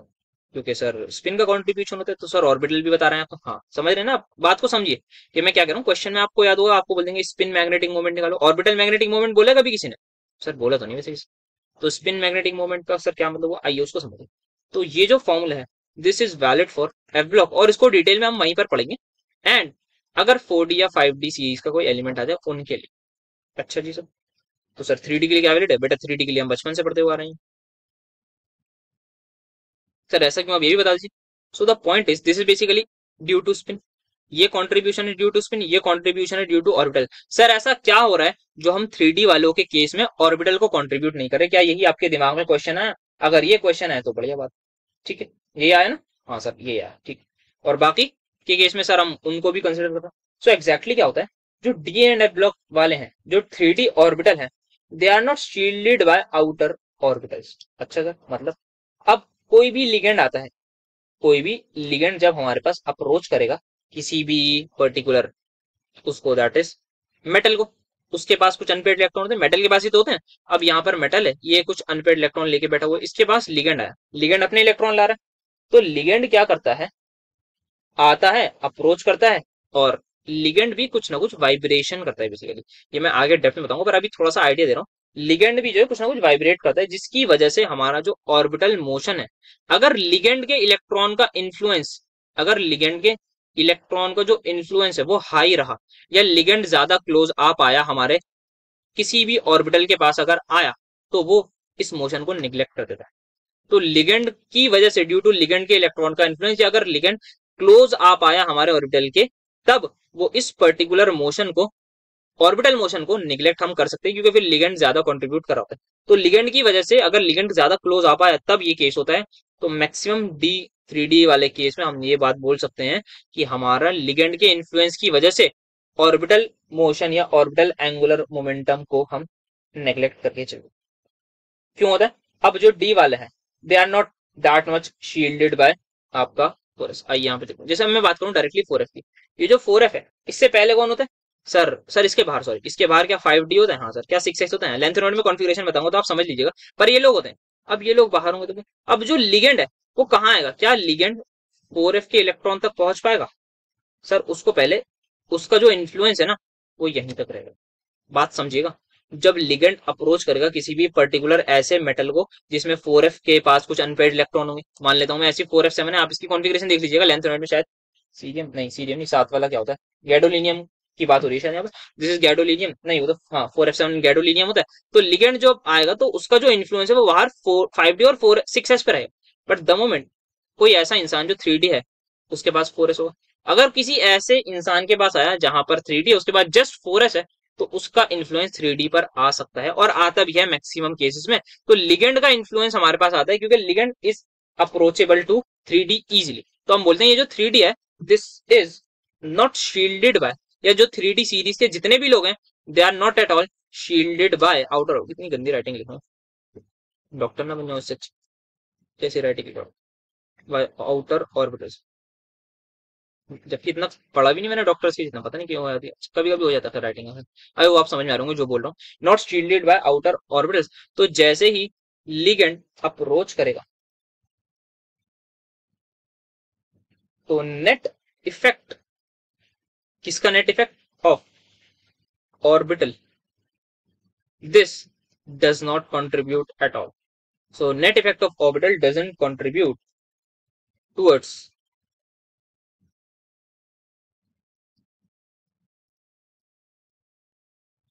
mu s। क्या है बात सबको समझ, तो 4f जो है वो, और जो 4f है वो इससे शील्डेड होता है जिसकी वजह से हमारे पास कंट्रीब्यूशन इज देयर। तो यहाँ पे कंट्रीब्यूशन प्रेजेंट होता है किसका, ऑर्बिटल वाले का, contribution of orbital motion, orbital motion लिख दिया यहाँ पर, यहाँ पे ऑर्बिटल मोशन या ऑर्बिटल मोमेंटम या ऑर्बिटल मूवमेंट का जो है वो प्रेजेंट होता है। समझ में आ गया हो आपको बात, इसी वजह से होता है। अब सर ये पढ़ा है क्यों आपने जब 3D में होता ही नहीं है, बात तो आपकी सही, पर अगर क्वेश्चन आएगा तो कुछ ना कुछ तो किसी वजह से तो पढ़ाया होगा ना। हाँ सर ये बात भी आपकी सही। तो द पॉइंट इज आपको जो क्वेश्चन मिल सकता है वो कोबाल्ट 2+ का मिलेगा, कोबाल्ट 2+ का मिल जाए, या कभी भी आपको ऐसा क्वेश्चन आ जाए कि mu observe of something is less than that of mu experimental, explain why. तो हम जिस फॉर्मूले से कैलकुलेट कर रहे हैं ना म्यू ऑब्जर्व, उस फॉर्मूले से कुछ वैल्यू आ रही है, मान लेते हैं 3.87, और जो एक्सपेरिमेंटल है उससे कुछ आ रही है 4.73। इसको अब आप एक्सप्लेन करिए क्यों। तो फिर आप बताएं कि हम जो फॉर्मूला लगा रहे हैं ना उसमें हमने एक अजम्पशन कर रखी थी कि हम ऑर्बिटल वाले को कंट्रीब्यूशन नहीं ले रहे थे, पर अगर ऐसा है भाई उसका एक्सपेरिमेंटल ज्यादा आ रहा है तो कहीं ना कहीं भाई ऑर्बिटल में कंट्रीब्यूशन होगा, इतने आपको दिमाग में आ जाने चाहिए। वो क्यों होता है उसकी बात हम करते हैं। तो कभी भी जब भी ऐसा पॉइंट आए तो सबसे पहले आपके दिमाग में होना चाहिए कि अगर ऐसी एनोमली आ रही है, ऐसा कुछ ना कुछ बिहेवियर आ रहा है, so you must know there has to be some orbital contribution. सबसे पहला पॉइंट दिमाग में ही आ जाए, क्योंकि हम स्पिन वाले को कंसीडर करते हैं, बट अगर वैल्यू ज्यादा आ रही है क्योंकि प्लस में हो रहा है ना, तो कहीं ना कहीं ऑर्बिटल कंट्रीब्यूशन होगा। अब ऑर्बिटल एंगुलर मोमेंटम या ऑर्बिटल कंट्रीब्यूशन के लिए दो तीन चीजें होती हैं, या फिर मैं आपको डायरेक्टली अगर एक चीज बताऊं आपको कैसे देखना है। कभी भी अगर आपके पास T2G में 3 हो या T2G में 6 के 6 इलेक्ट्रॉन हो, उनमें कभी भी आप जो है वो ऑर्बिटल कंट्रीब्यूशन नहीं देखें। कभी भी आपका T2G में 6 के 6 इलेक्ट्रॉन आ जाए तो आपको यहाँ लिगेंड का केस आ जाएगा थोड़ा, या फिर T2G में तीनों के तीनों इलेक्ट्रॉन्स आ जाए, तब इन ऑल दोज केसेस यहाँ पर नो ऑर्बिटल कंट्रीब्यूशन। क्यों होता है इसको मैं थोड़ा सा एक्सप्लेन करूंगा, पर डेप्थ में आई डोंट थिंक इसमें जाने की जरूरत है। ये आप याद रख लीजिएगा। तो मतलब अगर T2G 5 हुआ, orbital contribution is not there, नहीं orbital contribution will be there. और एक आध और केस है उसको भी देख लीजिए। तो सबसे पहले अगर आपका ऑर्बिटल एंगुलर मोमेंटम होना चाहिए टू हैव दिस, अब मैं बता रहा हूं अगर to have orbital contribution what we need, so what we need is it must be possible to transform an orbital into a degenerate orbital by rotation. सबसे पहले डीजनरेट ऑर्बिटल क्या होते हैं, तो डीजनरेट ऑर्बिटल ऐसे होते हैं जिनकी एनर्जी सेम होती है। डीजनरेट से लिखिए स्पेलिंग, ये गलत दिखती है, खैर स्पेलिंग सही है। डीजनरेट ऑर्बिटल्स होते हैं जैसे यहाँ पर मैं बात करूं, ये T2G नीचे आ जाते हैं, EG ऊपर आ जाता है, तो T2G के तीनों आपस में इक्वल एनर्जी के होते हैं, तो इनको मैं बोलता हूँ डीजनरेट। जैसे कि DXY, DYZ एंड DZX, तीनों लोग ये डीजनरेट होते हैं। और DX2 Y2 एंड DZ2 ये आपस में डीजनरेट होते हैं। इतनी बात आपको पता ही होगी, आइडिया हो। तो यहाँ पर सबसे पहले क्या बोल रहा है, ये बोल रहा है कि to have an angular momentum, अगर आपको ऑर्बिटल एंगुलर मोमेंटम चाहिए, आप किसी न किसी तरीके से डीजनरेट ऑर्बिटल्स को रोटेट करके ट्रांसफॉर्म कर पाओ। मतलब ये क्या आप सभी लोग मानते हैं कि ये सभी एक दूसरे के परपेंडिकुलर होते हैं, DXY ऐसा होता है। फिर मैं DYZ की बात करूं वो कुछ ये मतलब अलोंग द एक्सिस बना दिया, सॉरी, तो मतलब आप एक्सिस के अकॉर्डिंग देखिए ना, ये DXY आ गई जैसे ही। फिर मैं एक Z एक्सिस बना दूं मान लेते हैं यहाँ पर, तो एक ऐसा आ जाएगा, यहाँ पर आ जाएगा, एक यहाँ आ जाएगा, एक यहाँ आ जाएगा। तो बेसिकली दे ऑल आर लगभग परपेंडिकुलर बिटवीन द एक्सिस होते हैं यहाँ पर, तो आप थोड़ा सा समझ पा रहे होंगे, ये आपस में एक दूसरे के परपेंडिकुलर होते हैं। तो T2G जो ऑर्बिटल्स होते हैं, टू हैव एन, यहाँ पे क्या करना है हमें, तो हमें क्या करना है, किसी भी ऑर्बिटल को ट्रांसफॉर्म करना है टू ऑर्बिटल ट्रांसफॉर्म, या ट्रांसफॉर्म द ऑर्बिटल लिख लिएगा, मेरी स्पेलिंग हो गई। तो it is possible to transform an orbital into a degenerate orbital जिसकी एनर्जी सेव हो बाय रोटेटिंग। सिर्फ एक क्वेश्चन की वजह से मुझे कराना पड़ रहा है, मतलब एक टाइप का क्वेश्चन देखा गया है पास में।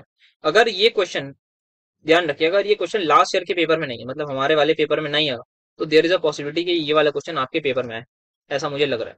अगर हमारे में नहीं आएगा, वो चेक करना पड़ेगा जब 2000 किसकी कौन सा चल रहा है, 25 चल रहा है ना, जब मैं 24 वाला पेपर सॉल्व कर रहा हूँ ना, तो अगर उसमें आपको ये क्वेश्चन ना दिखे तो there is a huge possibility कि ये क्वेश्चन आपके पेपर में आ सकता है, तो तैयार रहिएगा थोड़ा। तो बाय रोटेटिंग देम 90 डिग्री हम ये कर सकते हैं। तो अब सबसे पहली चीज यहाँ पे लिख लीजिए कि इजी ऑर्बिटल्स को हम ट्रांसफॉर्म नहीं कर सकते, क्योंकि उनका शेप ही आप देख लीजिए, dx स्क्वायर वाई स्क्वायर कैसा होता है, ऐसा, dz स्क्वायर कैसा होता है, ऐसा, इन दोनों की शेप से अलग अलग होती है। तो इन दोनों को मैं रोटेट वोटेट कर लूं तो आपस में ट्रांसफॉर्म नहीं कर सकता। मैं ट्रांसफॉर्म किसको कर सकता हूँ, T2G वालों को। तो जो भी ये केस रहेगा वो कहीं ना कहीं T2G पर लगेगा। तो ईजी वालों को सबसे पहले हम, दे कांट बी ट्रांसफॉर्म, तो ईजी का काम हटा ही देते हैं, तो ईजी से हमें कुछ लेना देना नहीं है, ईजी वालों को हम ट्रांसफॉर्म नहीं कर सकते। अगर T2G ऑर्बिटल सारे के सारे सिंगली ऑक्यूपाइड है, एक चीज इंपॉर्टेंट आती है, अगर T2G ऑर्बिटल सारे के सारे सिंगली ऑक्यूपाइड हैं, मतलब कुछ ऐसे, अगर मैं इन लोगों में से किसी किसी को रोटेट करके दूसरे में कन्वर्ट करना चाहूंगा ना, तो एक प्रॉब्लम हो जाती है।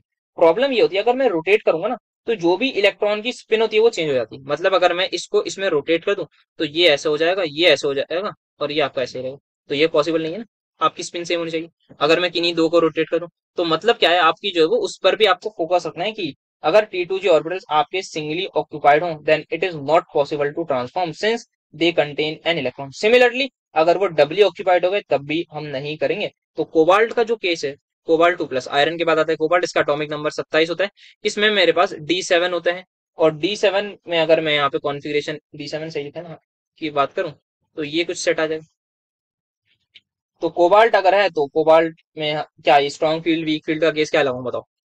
तो सर कोबाल्ट अगर 2+ शो कर रहा है, और एक और चीज ये क्या कर रहा है, इसमें ऑर्बिटल एंगुलर मोमेंटम है। ध्यान से लॉजिकल सोचिएगा, क्वेश्चन में क्या बोला है, क्वेश्चन ये है, इसी क्वेश्चन के अकॉर्डिंग अब आपको सोचना है अपने आंसर को, समझ रहे हैं आप। कोबाल्ट का ये कम होता है, ये ज्यादा होता है, तो अगर एक्सपेरिमेंटल ज्यादा होता है तो मुझे कैसे भी करके ऑर्बिटल कंट्रीब्यूशन लाना है। क्या ये बात आप सभी लोग एग्री करते हैं। अगर मुझे इस कंडीशन को सेटिस्फाई करना है तो has to be orbital contribution. तो अगर मुझे ऑर्बिटल कंट्रीब्यूशन लाना है, तो सबसे पहले मुझे इन दोनों को अवॉइड करना होगा, यानी इतना मुझे बस बता दीजिए। बात समझ पा रहे होंगे कैसे हमें दिमाग में सोचना है, किन किन चीजों को कनेक्टेड वे में सोचना है। अगर मुझे ये चीज करानी है तो मुझे ऑर्बिटल कंट्रीब्यूशन पक्का चाहिए। अगर ऑर्बिटल कंट्रीब्यूशन पक्का चाहिए तो T2G6 और T2G3 नहीं होने चाहिए। तो मतलब क्या हुआ, अगर D7 है तो एक पॉसिबिलिटी थी मेरी ये इस केस में हो जाएगी स्ट्रॉन्ग में, तो ये मुझे करनी ही नहीं। मुझे हमेशा, या आई हैव टू डू ये वाली 5 6 7। तो दिस इज बेसिकली ये वीक फील्ड लिगेंड वाला केस होगा। मतलब अगर आपको ये भी बोल सकते हैं कल को, cobalt in presence of weak field ligand, उसका जो experimental orbital sorry angular momentum होता है वो क्या होता है आपका, ज्यादा होता है as compare to observe. Similarly आपको क्रोमियम 3+ के लिए बोल देंगे, क्रोमियम 3+ के लिए बोल देंगे कि इसका जितना होता है म्यू ऑब्जर्व वो बराबर होता है म्यू एक्सपेरिमेंटल। तो इसको आप समझाइए कि यार ये आपका D3 होता है। D3 मतलब T2G में ही 3 आएंगे, एक ही केस पॉसिबल है। तो क्या स्ट्रॉन्ग ले लो, वीक ले लो। और इसमें क्या होता है, इसमें आपका कोई भी ऑर्बिटल कंट्रीब्यूशन नहीं होता, क्योंकि यहाँ पर आप अगर आपको जो है वो जब आप और उनको रोटेट करोगे, degenerate set of T2G orbitals को जब आप रोटेट करोगे, तो फिर आप देखेंगे कहीं ना कहीं आपकी स्पिन चेंज हो जाती है। ये आप इस बात को समझ सकते हैं। तो I think this completes your main चीज, जो अब आप मैक्सिमम मैग्नेटिक मोमेंट सिंपल निकलवा लेंगे आपसे, निकाल लीजिएगा इस वाले फॉर्मूले से डी ब्लॉक के लिए। अगर केस कहीं ना कहीं आपको लगे कि यार ये तो हम मतलब क्या हो रहा है, ये तो इस फॉर्मूले से बात नहीं बन रही, तो फिर आपको इस वाले पेज पर आना है। तो आई होप आप दोनों चीजें समझोगे। डी ब्लॉक एफ ब्लॉक में इसका ज्यादा आएगा कंट्रीब्यूशन, तो वहीं पर 4D और 5D की भी बात कर लेंगे लेंथेनॉइड वाले में। बट फिलहाल के लिए आई होप मैग्नेटिक मोमेंट इतना आपको अच्छे तरीके से क्लियर होगा। अब हम अपने आगे वाले टॉपिक पर चल सकते हैं, दैट इज लेटिमर डायग्राम, जो अगेन बहुत इंपॉर्टेंट है। आई थिंक टेस्ट में इससे उससे सवाल नहीं आएगा तो फिर किससे आएगा, मतलब कोई टीचर ऐसा नहीं हो जो लेटिमर डायग्राम ना दे। तो अब बात करते हैं अपनी लेटिमर डायग्राम की। तो लेटिमर डायग्राम सबसे पहले क्या होता है, it's basically a way to represent electrochemical equilibria for substances that have multiple oxidation state. तो ऐसे लोग, ये क्या है, एक वे है simply to represent electrochemical, basically यहाँ पे इलेक्ट्रोड पोटेंशियल में भी कहीं ना कहीं चेंज आ रहा हो, या आप बोल दीजिए सिंपल सा वोल्टेज में भी कुछ ना कुछ चेंज आ रहा हो, साथ में हमारा केमिकल भी कुछ ना कुछ चेंज हो, that is oxidation state. Equilibrium for substances जिनकी मल्टीपल ऑक्सीडेशन स्टेट होगी उन्हीं के लिए पॉसिबल है, बाकी किसी के लिए तो नहीं है। आपको ये लॉजिकल बात है। For substances that have multiple oxidation state, क्या होता है ये? ग्राफिकल टाइप की रिप्रेजेंटेशन, लाइन टाइप की होती है, आपको पता ही होगा। ग्राफिकल रिप्रेजेंटेशन टाइप होती है कुछ, representation use in chemistry to illustrate the various oxidation state. तो इससे हमें oxidation state and SRP values का कुछ ना कुछ हम रिलेशन टाइप बनाते हैं। हाफ सेल रिएक्शंस यहाँ पे हम लिखते हैं, half cell reactions are there. अब इस डायग्राम में होता क्या, तो इस डायग्राम की थोड़ी सी मैं बात करूं, फिर डायग्राम दिखाता हूं, थोड़ा सा पहले लिखवा दूं। Each oxidation state is represented by a line, each oxidation state is represented by a line। फिर हम देखेंगे कुछ ना कुछ वर्टिकल कनेक्शन होगा बिटवीन दीज लाइंस, वो इंडिकेट करेगा हाफ सेल। तो ये हमारे पास कुछ कुछ होता है। तो जैसे मैं फॉर एग्जांपल एक उठाई लूं आपके सामने लैटिमर डायग्राम, तो सपोज मैं क्रोमियम का उठा लेता हूँ, और इन्हीं का आई थिंक इंपॉर्टेंट भी होता है। Chromium is Cr2O7 2 negative, chromium की ऑक्सीडेशन स्टेट +6 यहाँ पे। अब ये कन्वर्ट हो जाएगा +3 में, किसी पर्टिकुलर रिएक्शन की एसिडिक मीडियम में। बेसिकली ये आपका एसिडिक मीडियम लिखते हैं, डिफरेंट मीडियम्स में भी होती है एसिडिक मीडियम में क्रोमियम और मैंगनीज की इंपॉर्टेंट होती है। यहां से यहाँ आने में कुछ चेंज लगा, 1.33 वोल्ट का इलेक्ट्रोड पोटेंशियल में चेंज होगा। इसका अभी मैं सिग्निफिकेंस बताऊंगा आगे जब मैं कैलकुलेट करने जाऊंगा ना। फिर क्या होगा, अगर मान लेते हैं Cr2+ में होगा, तो यहाँ देखेंगे 0.41 वोल्ट हो गया। अब फिर आप यहाँ देखेंगे तो ये 0.91 वोल्ट तो होंगे। तो यहाँ हुआ क्या, यहाँ पे मैंने डिफरेंट ऑक्सीडेशन स्टेट दिखाई, +6 +3 +2 और 0। यहाँ पे डिफरेंट डिफरेंट एसआरपी वैल्यूज हैं। इनसे क्या इंटरप्रिटेशन निकलेगी, वही हमारे काम की। तो आपको दिखने में पता लग गया कैसा होता है लेटिमर डायग्राम, सभी को सर पता लग गया, बाकी देखा भी होगा किसी के लिए नई बात तो नहीं होगा। अब क्या क्या इन्फॉर्मेशन यहाँ से मिलती है, सबसे पहले मैं ऑक्सीडेशन स्टेट निकाल लेता हूँ, कोई इस बात से परेशानी नहीं। दूसरी चीज ये इंपॉर्टेंट है, रिडक्शन या इलेक्ट्रोड या ऑक्सीडेशन पोटेंशियल हम कुछ भी निकाल सकते हैं, जिस पर शायद सवाल भी आ जाता है, रिडक्शन एंड ऑक्सीडेशन पोटेंशियल। तीसरा यहाँ से मैं इंपॉर्टेंट चीज, अब ये थर्ड और फोर्थ पॉइंट ये थोड़ा सा इंपॉर्टेंट हो जाता है, third fourth fifth conceptual wise मैं यहाँ से स्टेबिलिटी के बारे में भी बात कर सकता, स्टेबिलिटी ऑफ ऑक्सीडेशन स्टेट। चौथा important, very important, disproportionation reaction. Disproportionation क्या होती है, आप समझ लीजिए ऐसी रिएक्शन जिसमें डिस्प्रपोर्शनेशन जिसमें both oxidation and reduction simultaneously हो, या सेम, बेसिकली सेम स्पीशी, नहीं गलत है, जो सेम स्पीशी है वो ऑक्सीडाइज भी हो जाए और रिड्यूस भी हो जाए साइमल्टेनियसली, ऐसी रिएक्शन को हम बोलते हैं डिस्प्रपोर्शनेशन रिएक्शन। उसके बारे में हम बात करेंगे, लिख रहा हूं। तीसरा मैं स्टेबिलिटी या सॉरी थर्मोडायनेमिक फिजिबिलिटी की, कि ये पर्टिकुलर रिएक्शन होगी या नहीं थर्मोडायनेमिकली, उसकी हम बात करेंगे। सर ये कैसे करेंगे, बताते हैं इसके बारे में। थर्मोडायनामिक फिजिबिलिटी कि ये पर्टिकुलर रिएक्शन पॉसिबल है या नहीं। तो पीछे वाले में मैं सब कुछ बताता हूँ। सबसे पहले पॉइंट, ऑक्सीडेशन स्टेट सबको दिख रहा है, हाँ। सबको रिडक्शन ऑक्सीडेशन स्टेट दिख रहा है, हाँ। सर स्टेबिलिटी के बारे में बात करने से पहले मैं थोड़ा सा थर्मोडायनामिक फिजिबिलिटी की तरफ आता हूँ। क्या ये आप यहाँ से बोल सकते हैं Cr+6 से Cr3+ में जा रहा है, इस पर्टिकुलर रिएक्शन का क्या आपको ये ई सेल दे रखा है 1.33 वोल्ट? यस सर बिल्कुल दे रखा है। ये ई सेल क्या बताता है सर, आप बताएंगे तो क्या बताता है? क्या सभी लोग आई थिंक थर्मोडायनेमिक्स पढ़ के आए हैं, बट थर्मोडायनेमिक्स में शायद ये वाला फॉर्मूला नहीं लिखा हुआ, मैं ये आपको बता देता हूँ। ये इलेक्ट्रोकेमिस्ट्री वगैरह में, हम इलेक्ट्रोकेमिस्ट्री है क्या अभी, नहीं अगले सेमेस्टर में शायद, हाँ फोर्थ में ना, तो इलेक्ट्रोकेमिस्ट्री में वहां पर देख लेंगे। पर आपने क्लास 11-12 पढ़ा होगा, that is delta G naught बराबर -Fe0 से। आप सभी को एक बात आई एम प्रीटी मच श्योर पता होगी, डेल्टा जी नेगेटिव तो रिएक्शन स्पॉन्टेनियस, सभी लोग मानते हैं। हाँ सर ये तो थर्मोडायनेमिक्स पढ़ा। इस रिएक्शन के अकॉर्डिंग बताइए, इस इक्वेशन के अकॉर्डिंग बताइए, अगर डेल्टा जी को नेगेटिव होना है तो एन क्या होता है सर, नंबर ऑफ इलेक्ट्रॉन को चेंज, 1 2 3 4, क्या ये कभी नेगेटिव हो सकता है? नहीं सर, हमेशा पॉजिटिव। एफ क्या होता है सर, फेरेडेज कांस्टेंट, मतलब 96500, ये नेगेटिव हो सकता है? नहीं हो सकता। ई नॉट सेल, क्या ये नेगेटिव पॉजिटिव हो सकता है? हाँ सर, सर ये नेगेटिव भी हो सकता है और ये पॉजिटिव भी हो सकता है। ध्यान से देखिएगा, अगर मुझे डेल्टा जी को नेगेटिव बनाना है, एक नेगेटिव पहले से, ये दोनों पॉजिटिव है हटा दो। अगर मेरा ई नॉट सेल नेगेटिव आ गया तो डेल्टा जी क्या आएगा, मुझे ये बस बात बता। अगर सर आप बोल रहे हैं ना आपका ई नॉट सेल नेगेटिव है और यहाँ पहले से नेगेटिव है, तो आपका डेल्टा जी नॉट पॉजिटिव आ जाएगा। और अगर मेरा ई नॉट सेल पॉजिटिव आ गया तो क्या मेरा डेल्टा जी नेगेटिव आ जाएगा। और काम कौन सा बढ़िया है सर, डेल्टा जी नेगेटिव वाला। तो इसका मतलब सर ये हुआ, जिन भी रिएक्शंस का ई नॉट पॉजिटिव होगा वो रिएक्शन स्पॉन्टेनियस होगी। बिल्कुल सही, जिसने भी ये बात पकड़ ली, मतलब एकदम आपने मेन इंपॉर्टेंट पॉइंट जो था वो पकड़ लिया। ठीक है जी, आई होप इतना समझ में आएगा। तो इस पर्टिकुलर रिएक्शन के बारे में क्या राय है आपकी? सर इसका ई नॉट पॉजिटिव है तो ये रिएक्शन होगी। बढ़िया, बिल्कुल मजा आ गया, जिसने भी ये बात बोल दी एकदम बढ़िया। इस रिएक्शन के बारे में बताओ इसी बात। सर ये ई नॉट इसका नेगेटिव नहीं होगी, परेशानी होगी, या आप थर्मोडायनेमिकली इसको अनफीजिबल बोलेंगे। तो थर्मोडायनामिक फीजिबिलिटी वाला पॉइंट क्या आप सभी को समझ में आया या नहीं? सर आ गया, बिल्कुल अच्छे से आ गया।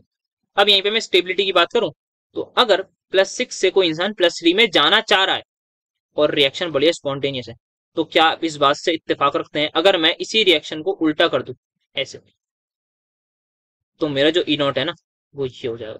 तो क्या ये चीज पॉसिबल है? नहीं सर, ये चीज पॉसिबल नहीं है, ये चीज थर्मोडायनेमिकली फीजिबल नहीं है। इसका मतलब कोई इंसान अगर किसी पर्टिकुलर जगह पर जाना चाह रहा है तो ऑब्वियसली उसको स्टेबिलिटी मिल रही होगी ना यार। अभी बात करी स्टेबिलिटी, तो इसका मतलब ये स्टेबल, ये अनस्टेबल एज कम्पेयर टू +3। क्या ये बात सबको समझ आ गई? तो स्टेबिलिटी हम बता सकते हैं, देखते हैं। हाँ सर आ गया उधर। +3 और +2 में से बताओ बेटा कौन स्टेबल है? सर +3 और +2 में से आपका +3 स्टेबल है। क्यों? क्योंकि यहां से +2 में नहीं जाना चाह रहा, नेगेटिव शो कर रहा है ई नॉट की वैल्यू। ठीक है, इधर से इधर आओ। +2 से 0 में बताओ कौन स्टेबल? सर +2 से 0 में जाना चाह रहा है, मतलब 0 ज्यादा स्टेबल होगी तभी जाना चाह रहा है, लॉजिकल बात। हाँ, और अगर ये उल्टा कर देता तो यहाँ पे -0.9 बनता। तो जब भी मैं रिएक्शन उल्टा करता हूँ, उल्टी करता हूँ, तो मैं ई नॉट को नेगेटिव कर सकता हूँ। बाकी ये अब मैं यहाँ का कंसेप्ट नहीं है तो यहाँ नहीं बता रहा, बट हाँ कर सकता हूं। ठीक है, क्या सभी को स्टेबिलिटी वाली बात पता लग गई? हाँ, ऑक्सीडेशन स्टेट तो दिख ही रही है। अब दो बातें पता, एक बची डिस्प्रपोर्शनेशन वाली, एक बची रिडक्शन और ऑक्सीडेशन के, और इसी के साथ हमारा टॉपिक भी पूरा हो जाएगा। डिस्प्रपोर्शनेशन के बारे में हम किस तरीके से बताएंगे, आपको देखना है। इसके बारे में मुझे थोड़ा सा लिखना पड़ेगा। If potential to the right of a species, to the right of a species या of any species is higher than the potential of left, than the potential on the left, at that case species will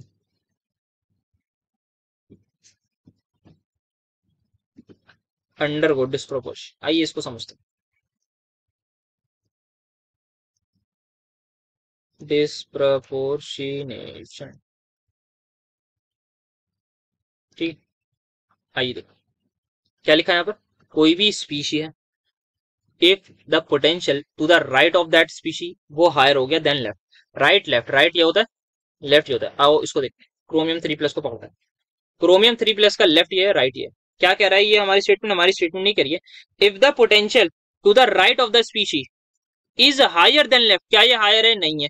तो अगर higher होता तब ये particular species में बोलता कि हाँ ये डिस्प्रपोर्शनेशन में जाएगी। अच्छा सर, तो सर इसका मतलब यहाँ पर Cr3+ डिस्प्रपोर्शन में नहीं जाएगी, तो कौन जाएगा सर? आइए देखते हैं।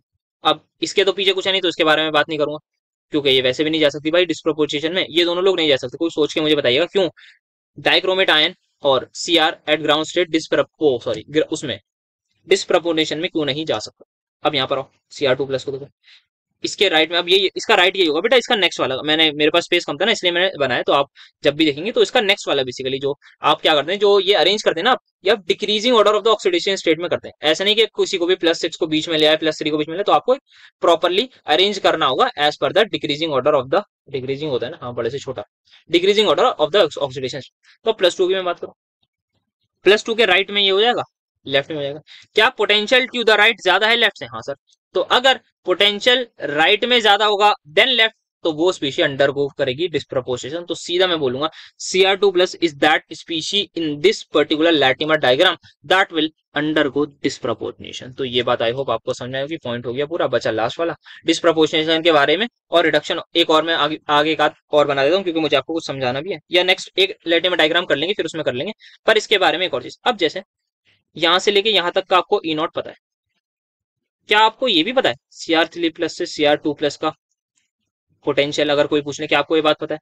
या Cr3+ से Cr का इलेक्ट्रोड पोटेंशियल आपको पता है? कुछ लोग पक्का बोलेंगे सर ये क्या बात कर रहे हैं आप, इसका 1.33, इसका 0.41, क्योंकि मुझे यहाँ से यहाँ जाना है तो सर मैं दोनों को ऐड कर देता हूँ, आंसर आ जाएगा। और वो आराम से अपना आंसर लिखे के बैठे होंगे कि ये 0.92 हो गया। कुछ लोग सेम यहाँ पर CR3 प्लस से CR में, अरे सर ये भी बहुत आसान है सर, ये 0.5 आ रहा होगा, ऐड कर दिया। बेटा ऐसा मत करिएगा सबसे पहले, ठीक है। कैसे करेंगे वो समझा रहा हूँ। तो सबसे पहले अब हम क्या सीखने जा रहे हैं, अब हमें जो कुछ स्पीशीज के बीच का ऑक्सीडेशन पोटेंशियल पता है, कुछ का नहीं पता, जिनका नहीं पता उनका आपसे निकलवा लेगा। और इसी यही सवाल आएगा, इसी से रिलेटेड आपके एग्जाम में पक्का आएगा, ये वाला एलिमेंट डायग्राम से आता ही आता सवाल। तो जो आपका फाइनल एग्जाम होगा उसमें भी इसी से सवाल आएगा, और हो सकता है क्या बहुत हाई चांस है अगर आपका टेस्ट ना तो यही सवाल बनेगा, मतलब ये इन द सेंस इसी टाइप का। तो मैं अब आपसे बात करने जा रहा हूं, मुझे Cr+6 से Cr2+ का ऑक्सीडेशन पोटेंशियल चाहिए। आप Cr3+ से Cr0 का घर पे निकालिएगा, आपको भी थोड़ा अच्छा लगेगा। आइए समझते हैं कैसे निकालते हैं। This is my Cr2O7 2 negative. मुझे बताइए ये +6 में, हाँ ये किस में कन्वर्ट हो रहा है सर, ये कन्वर्ट हो रहा है Cr3+ हो रहा है। यहां पर ये +6 में था, इसने क्या ऐसा करा जो ये +3 में कन्वर्ट हो गया। सर इसने 3 इलेक्ट्रॉन एक्सेप्ट करेंगे, ऐसा लग रहा है मुझे। बिल्कुल सही लग रहा है फिर आपको। इस पर्टिकुलर का E0 कितना दे रखा है सर, इस पर्टिकुलर रिएक्शन का E0 दे रखा है 1.33 वोल्ट। सभी लोग इस बात को एग्री करते हैं, सर ठीक है। अब नेक्स्ट आओगे, ये वाला आ सकता है, हाँ आ सकता है। अब नेक्स्ट है कि Cr3+ कन्वर्ट हो रहा है Cr2+ में। जी सर हो रहा है। तो इस पर्टिकुलर जगह का क्या सिनेरियो है, तो सिनेरियो यहाँ पर कुछ ऐसा है कि यहाँ पे हम प्लस कर दें 1 इलेक्ट्रॉन, तो ये सिनेरियो बन जाएगा। सब लोग एग्री करते हैं, अगर Cr3+ 1 इलेक्ट्रॉन एक्सेप्ट कर लेगा तो Cr2+ बन जाएगा। ये हाफ सेल रिएक्शन दिख रहा हूँ मैं, इस पर्टिकुलर रिएक्शन का E0 दे रखा है 0.41 वोल्ट। अब मुझे क्या चाहिए, मैंने आपसे बोला Cr6 से Cr2+ का निकालो, तो I want you to calculate Cr+6 से Cr2+ का, मतलब मुझे यहाँ पर 4 इलेक्ट्रॉन देने होंगे, या कहने का मतलब ये Cr+6 डाइक्रोमेट में, तो हो सकता है आपको डाइक्रोमेट आयन ही लिखा हुआ है। मैं आपसे इस पर्टिकुलर रिएक्शन का E0 पूछ रहा हूँ। कुछ कुछ बच्चों ने, महानों ने डायरेक्टली बोल दिया था कि ऐड कर दीजिए, ऐसा नहीं करना बेटा, क्योंकि this is basically extensive intensive, याद करो बचपन में पढ़ा था, सेमेस्टर 2 में पढ़ा है। तो E0 इज बेसिकली और इंटेंसिव क्वांटिटी, और इंटेंसिव को मैं डायरेक्टली ऐड नहीं कर सकता। तो एक्सटेंसिव, मुझे इस E0 को किसी एक्सटेंसिव क्वांटिटी में कन्वर्ट करना पड़ेगा ताकि मैं पहुंच जाऊं, और वो एक्सटेंसिव मेरी क्वांटिटी आती है ΔG0। सभी लोग इस बात से इत्तेफाक रखते होंगे कि this will be my ΔG01, E01, E02 कर दूं, एंड इस रिएक्शन का ΔG को मैं ΔG02 लिख रहा हूं। अगर मैं इस दोनों रिएक्शंस को ऐड कर दूं, जरा देखिएगा, 3 + 1 4 इलेक्ट्रॉन हो गए। यहाँ पे क्या बचा सर, लेफ्ट साइड पे Cr3+ और Cr2+ बचा। राइट साइड पे Cr6+ वाला मैं पूरा नहीं लिख रहा, और साथ में Cr3+, तो 3 वाले से 3 वाला कैंसिल, आपकी रिएक्शन यहाँ पे बन गई। तो the moment you will add both these reactions, आपके सामने आपका फाइनल डिजायर्ड प्रोडक्ट जाएगा। So that means what you need to do is simply, you simply have to add the ΔG of this particular reaction in order to get this ΔG30। और ΔG30 किसके equal है आपका, एक second, हाँ, और ΔG30 आपका किसके equal है, that will be equal to ΔG0 1 + ΔG0। तो क्या ये बात सभी को समझ में आई या नहीं, बोलिए। सर क्या करा है बेटा मैंने, बहुत सिंपल सा हाफ सेल रिएक्शन सभी लोग लिखेंगे, इलेक्ट्रॉन काउंट करने आते हैं ना, यहाँ पे देखो 6 से 3 आ गया, मतलब 3 इलेक्ट्रॉन एक्सेप्ट कर लियोगे तभी हुआ। ये 3 से 2 आ गया, मतलब 1 इलेक्ट्रॉन एक्सेप्ट कर लियोगे तभी आ गया। अब मुझे पता है, मुझसे ये क्वेश्चन पूछेगा, ये पूछेगा कि आप Cr6 से इसका बताओ, तो मैं ये रिएक्शन लिख लूँ। अगर रिएक्शन दी होगी तो और अच्छी बात है, इसको मैं और एक्सेप्ट कर देता हूँ, ये दोनों बातें सेम ही है, मैं शॉर्ट फॉर्म के लिए लिख रहा हूँ। इसका मुझसे पूछेगा तो इसके लिए मुझे क्या करना पड़ेगा, मुझे E0 सेल पता है दोनों के, तीसरे का E0 निकालना है, तो मुझे ये पता है कि मैं E0 को डायरेक्टली ऐड नहीं कर सकता, because that is an extensive नहीं इंटेंसिव क्वांटिटी, और इंटेंसिव को हम डायरेक्टली ऐड नहीं करते, एक्सटेंसिव को कर सकते हैं। तो ΔG0 में निकालूं, तो जरा फर्स्ट रिएक्शन का ΔG01 में निकालूं, so that will B -NF into E01 से। एफ को मैं एज इट ले रहा हूँ, यहाँ मुझे ΔG0 फर्स्ट रिएक्शन में मुझे एन की वैल्यू क्या बता सकते हैं सर, 3 है, बिल्कुल बढ़िया बेटा, एफ एज इट इज रहेगा। क्या आप E0 सेल बता सकते हैं सर, E0 है आपका 1.33 वोल्ट, बिल्कुल बहुत बढ़िया बेटा, मजा आ गया। इसी बात से ΔG02 बताइए, तो आप बोलेंगे सर एन की वैल्यू है 1, एफ की वैल्यू है एफ ही रहेगी, और ये आपका 1, हाँ ये आपका -0.41 वोल्ट। अब मैं आपसे ΔG30 की वैल्यू पूछूं, आप बोलेंगे इन दोनों का, मैं कहूंगा बेटा आप क्या इनकी टर्म्स बता सकते हो, एन एफ E0 सेल की, हाँ आपके यहाँ सर आप आ जाएगा -4 into F into E0 cell जो हमें निकालना है, क्या ये बात सभी लोग करते हैं। और this is also equal to what, delta G naught plus delta G naught. तो इन दोनों को जरा मैं समीशन में लिखूं, -3f into 1.33 plus minus into minus plus हो जाएगा 1 इंटू एफ, और माइनस का माइनस हट गया तो ये 0.4 वोल्ट आया। जस्ट किसके इक्वल होगा, इसके, -4 into F into E0 3 cell जो मुझे निकालना है। क्या ये इक्वेशन समझ में आई? नहीं, अगर ये इक्वेशन समझ में आ गई बेटा, आप लेटिमा डायग्राम पे आराम से क्वेश्चन बना के आओगे। एफ से एफ उड़ाओ, कर लो कैलकुलेट, माइनस ये ना है पक्का, देखो हाँ माइनस ये, तो -3 इंटू ये कर लो तो आपका हो जाएगा, आपका लगभग 4 के इक्वल आ जाएगा, 3.99 हो जाएगा ना, तो मैं 4 लिख दूँ माइनस का, plus 0.41 is equals to -4 E0 3 से। अब ये आप कैलकुलेट करेंगे, सो दिस विल बिकम लगभग लगभग -3.6 इज इक्वल्स टू -4 E0 से। सबको समझ में आ रहा है ना? तो E0 3 की वैल्यू आपकी आ गई 0.94। आई होप आपको बेहतरीन तरीके से समझ में आएगा। तो इस पर्टिकुलर रिएक्शन का E0 मैंने निकाल लिया। सिमिलरली आप एक ट्राई करिएगा इसका निकालने की, दैट इज CR3 से CR0 का निकालने की कोशिश करिएगा in the similar manner, and I am pretty much sure कि you guys will be able to calculate. अगर आपको ये समझ में आ गया, एक बार ना समझ आओ तो उसको एक बार आप रिपीट करके देख लीजिएगा। एक ऐसा करता हूँ, मैं मैंगनीज का भी दिखा देता हूँ थोड़ा उसमें, ताकि आपको डिस्प्रोपोर्शनेशन और उसकी बात कर लूँ। तो मैंगनीज का ये एसिडिक मीडियम में बना रहा हूँ बेटा मैं, 0.56 वोल्ट, MnO4 2 नेगेटिव, फिर यहाँ आ जाएगा आपका 2.26 वोल्ट MnO2। तो इसमें आप नजर रखिएगा जल्दी से डिस्प्रोपोर्शनेशन वाले में, फिर ये इसी के आगे कंटिन्यू होगा। सो दैट विल बी 0.45 या 95 यार, कैसे लिखा है मैंने, क्या 95 ये, ठीक है। एनीवेज ये क्या बन गया, Mn3 प्लस Mn2 प्लस फिर Mn। इस पे असाइनमेंट बनाया था मुझे याद है, मतलब मेरा टॉपिक था लैटिमर डायग्राम पे, तो वो बनाया था मैंने 4 पेज का बस, मतलब इतना ही बनाया। और कितना लिख सकता है लैटिमर डायग्राम में, देख लो 2 3 4 लैटिमर डायग्राम बना दी थी क्रोमियम और मैंगनीज के, उन्हीं से मैं देख के बता रहा था ये चीज। तो असाइनमेंट था अच्छा, वो फोटोज मुझे मिल गए थे वाले 4 पेज के। तो सेमेस्टर 3 में ऑब्वियसली। तो MnO नेगेटिव, ये इससे इसमें जा रहा है, इससे इसमें जा रहा है, +7, सबसे पहले जल्दी जल्दी लिख लो, +6 +4 +3 +2 +1 नहीं 0। तो +1 और कोई पूछे +5 नहीं, क्योंकि वो शो नहीं करता हो तभी नहीं होंगे। ठीक है, सिंपल सी बात। आओ अब देखते हैं क्या करना है। सबसे पहले डिस्प्रपोर्शनेशन की बात कर लें। कोई ऐसी स्पीशी ढूंढो जिससे इंक्रीज, जिसके राइट में ज्यादा हो पोटेंशियल, लेफ्ट में कम, राइट में ज्यादा है as compare to left, this will go under disproportionation. मानते हैं ना सभी लोग इस बात को? पहले वाले और लास्ट वालों को तो आप हटा ही दो, क्यों हटा दो उसका आपको कमेंट में रीजन बताना है ना कि क्यों। जो +7 वाली है और जो 0 वाली है, या हाईएस्ट ऑक्सीडेशन और लोएस्ट या ग्राउंड स्टेट वाली को हम डिस्प्रपोर्शनेशन में कंसिडर नहीं करते, वो आपको सोच के बताना है। अब इस पर आ जाओ, इस पर देखो राइट में कम है एज कम्पेयर टू लेफ्ट, नहीं होगा। इस पे देखो राइट में ज्यादा है as compare to left, disproportionation होगा। तो ये दोनों स्पीशी आ गई जो डिस्प्रपोर्शनेशन में जाएंगे। अगर कभी भी डायग्राम पूछ ले आपसे, डायग्राम देके ये पूछ ले तो आप बता देंगे। अब किसका निकालें, अब बताओ किसका कैलकुलेट किया जाए वो। तो आइए अब हम कैलकुलेट करते हैं MnO4 नेगेटिव से MnO2 में जाने का जो भी आपका E0 सेल होगा। ठीक है, करें, आओ जल्दी से करते हैं। तो +7 है, ये +4 है, तो यहाँ पे 3 इलेक्ट्रॉन देने पड़ेंगे। सभी लोग मानते होंगे इस बात से? हाँ सर, ये बात तो बिल्कुल मानते हैं। तो ये मेरी डिजायर्ड रिएक्शन आ गई, इसके अकॉर्डिंग में चलूंगा। फर्स्ट रिएक्शन अगर मैं देखूं तो Mn को मैं +7 दिख रहा हूँ, ताकि मैं छोटा छोटा काम कर लूँ। इसने एक इलेक्ट्रॉन लिया, ये Mn+6 बन गया। अब Mn+6 ने क्या करा, Mn+6 ने 2 इलेक्ट्रॉन्स लिए। कभी कभी ऐसा भी हो सकता है आपको कहीं कहीं मल्टीप्लाई करना पड़ता है, बट वो थोड़ा कॉम्प्लिकेटेड हो जाता है, जनरली नहीं मिलेगा। इसने 2 इलेक्ट्रॉन लिए, ये Mn+4 में कन्वर्ट हो गया। दोनों रिएक्शंस को ऐड कर दूं, इससे ये कैंसिल हो जाएगा, तो आपकी डिजायर्ड रिएक्शन बन गई। तो आपको कुछ नहीं करना, दोनों को आगे इन रिएक्शंस को, दोनों के डेल्टा जीस को ऐड करना है, काम बन जाएगा।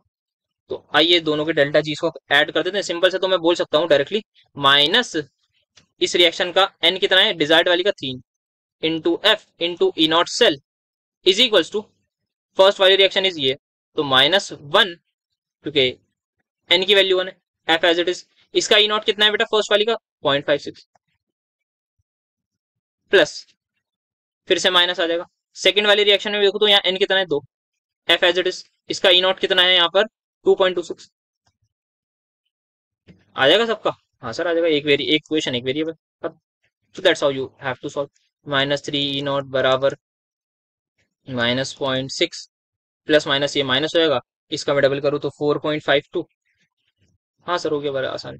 तो E0 की जो वैल्यू है वो आप सभी के सामने आ जाएगी, दिस विल बी 5.04/3। तो आपका आंसर आ जाएगा, आई होप सही लिखा है, 8 आएगा, 8 आएगा सर। ठीक है, तो हाँ ठीक है, तो ये आपका आंसर होगा, तो इसको आप फर्दर कैलकुलेट करेंगे, सो दिस विल बी 2.1 मतलब 364, this will be your answer. So that's how you have to calculate, this is one of the most important type variety या स्पेसिफिक टाइप ऑफ क्वेश्चन जो Latimer diagram से बनेगा ही बनेगा। और अगर exam आपका है तो मुझे नहीं लगता कोई टीचर इस टाइप के क्वेश्चन के अलावा डी एंड एफ या ट्रांजिशन एलिमेंट से टेस्ट बना सकते हैं, वो प्रैक्टिकली पॉसिबल नहीं है, आप ऐसा समझिए। तो ये हमारा हो गया लेटिमा डायग्राम का। फिर देखते हैं फ्रॉस डायग्राम भी जल्दी से करने की कोशिश करते हैं, बाकी ज्यादा टाइम नहीं देंगे, उस पर कोशिश करेंगे। तो फ्रॉस डायग्राम की अगर हम बात करें तो Frost diagram of manganese and chromium है यहाँ पर। तो M N in aqueous acid में हम बात करने जा रहे हैं यहाँ पर, तो देख लेते हैं इसका, बस समझ लेते हैं क्या होता है, बाकी इतना इंपॉर्टेंट नहीं है। So this is basically the graph between n into E naught cell with respect to the oxidation number, या फिर हम इसको एन बी बोलते थे। और आपको पता है n into E naught cell किसके इक्वल होता है, that is delta G naught बराबर minus n F E naught cell, तो ये इसके इक्वल होगा।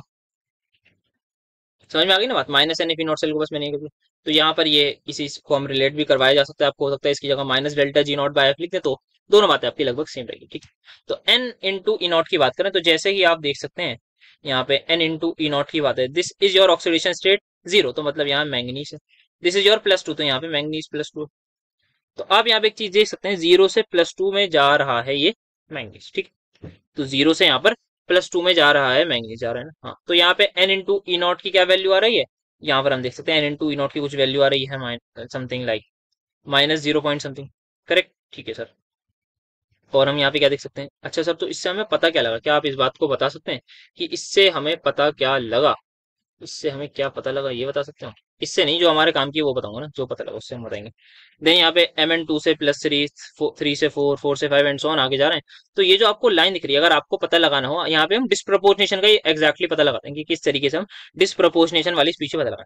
तो आप क्या करिए, इसको पकड़िए, इसके दो एडजेसेंट वाली ऑक्सीडेशन स्टेट्स को पकड़िए, उनके बीच में लाइन ड्रॉ करना चाहिए। अगर ये उस लाइन के ऊपर आए तो ये स्पीशी अनस्टेबल होगी और ये डिस्प्रपोर्शनेशन में जाएगी। सर एक और बात, इस वाले में देखो, जैसे ये जीरो है, इसको पकड़ता हूँ मैं इस बार, इसके रिस्पेक्ट में कौन कौन है इसके पीछे वाले, ये और ये, इन दोनों को मैंने ज्वाइन करा, ऐसे अप्रोक्सीमेटली लगभग हो। ये जो Mn2 है इसके ऊपर आ रहा है नीचे, सर ये इसके नीचे आ रहा है, अगर ये इसके नीचे आ रहा है तो ये स्पीशीज स्टेबल है, दैट मीन्स ये हमारी डिस्प्रपोर्शनेशन में नहीं जाएगी। क्या ये बात सबको अच्छे तरीके से क्लियर हो? सर हो गई बिल्कुल, ठीक है जी, ओके। नेक्स्ट आगे चलते हैं, देन यहाँ पर आते हैं, इस वाले में देखते हैं, जैसे इसको पकड़ता हूँ मैं, this is my plus six वाली स्पीशी, प्लस सिक्स ये ना, यहाँ यहाँ देखो, ये प्लस सिक्स। अगर फोर और सेवन के बीच में मैं एक लाइन ड्रॉ कर रहा हूँ तो ये उससे ऊपर आ रही है, अगर ये उससे ऊपर आ रही है that means this species will undergo disproportion. Similarly अगर मैं फोर की बात करूं तो थ्री और सिक्स के बीच में लाइन जो अगर ज्वाइन करी, ये नीचे आ रही है, ऊपर वाली डिस्प्रपोर्शनेशन में जाएगी, नीचे वाली डिस्प्रपोर्शनेशन में नहीं जाएगी। तो this is basically the representation for diagram. अगर कुछ आया तो इतना ही आएगा, बाकी अभी तक तो कुछ भी नहीं पूछा गया है इससे, शायद सर भी हमारे बता रहे थे लास्ट ईयर की, मतलब कोई ऐसी बात नहीं पूछी गई है अभी तक फ्रॉस डायग्राम से, और आगे भी पूछेंगे तो मन करेगा तो पूछ लेंगे। तो बता दिया यहाँ पर थोड़ी सी चीज। और यहाँ पे इस पर्टिकुलर लाइन का जो स्लोप है, क्या आप उसके बारे में बात कर सकते हैं? तो आइए सर देखते हैं, तो वो क्या होगा, slope will be equal to this, या अगर आप और एक्सटेंड करना चाहें तो ये पूरा आपका हो जाएगा। तो स्लोप की जो वैल्यू वो हमें देगी क्या, मैं उसको जानने में इंटरेस्टेड हूँ। तो यहाँ से लेके यहाँ तक एन आ रहा है, और ये मेरी चीज है एन इंटू ई नॉट। तो अगर मैं स्लोप निकालूं परपेंडिकुलर बाय बेस, तो इसका जो स्लोप है इस पर्टिकुलर लाइन का, वो मुझे ई नॉट की वैल्यू दे देगा। क्या ये बात आप सभी को समझ में आई क्या? यस सर, आ गई, ठीक है।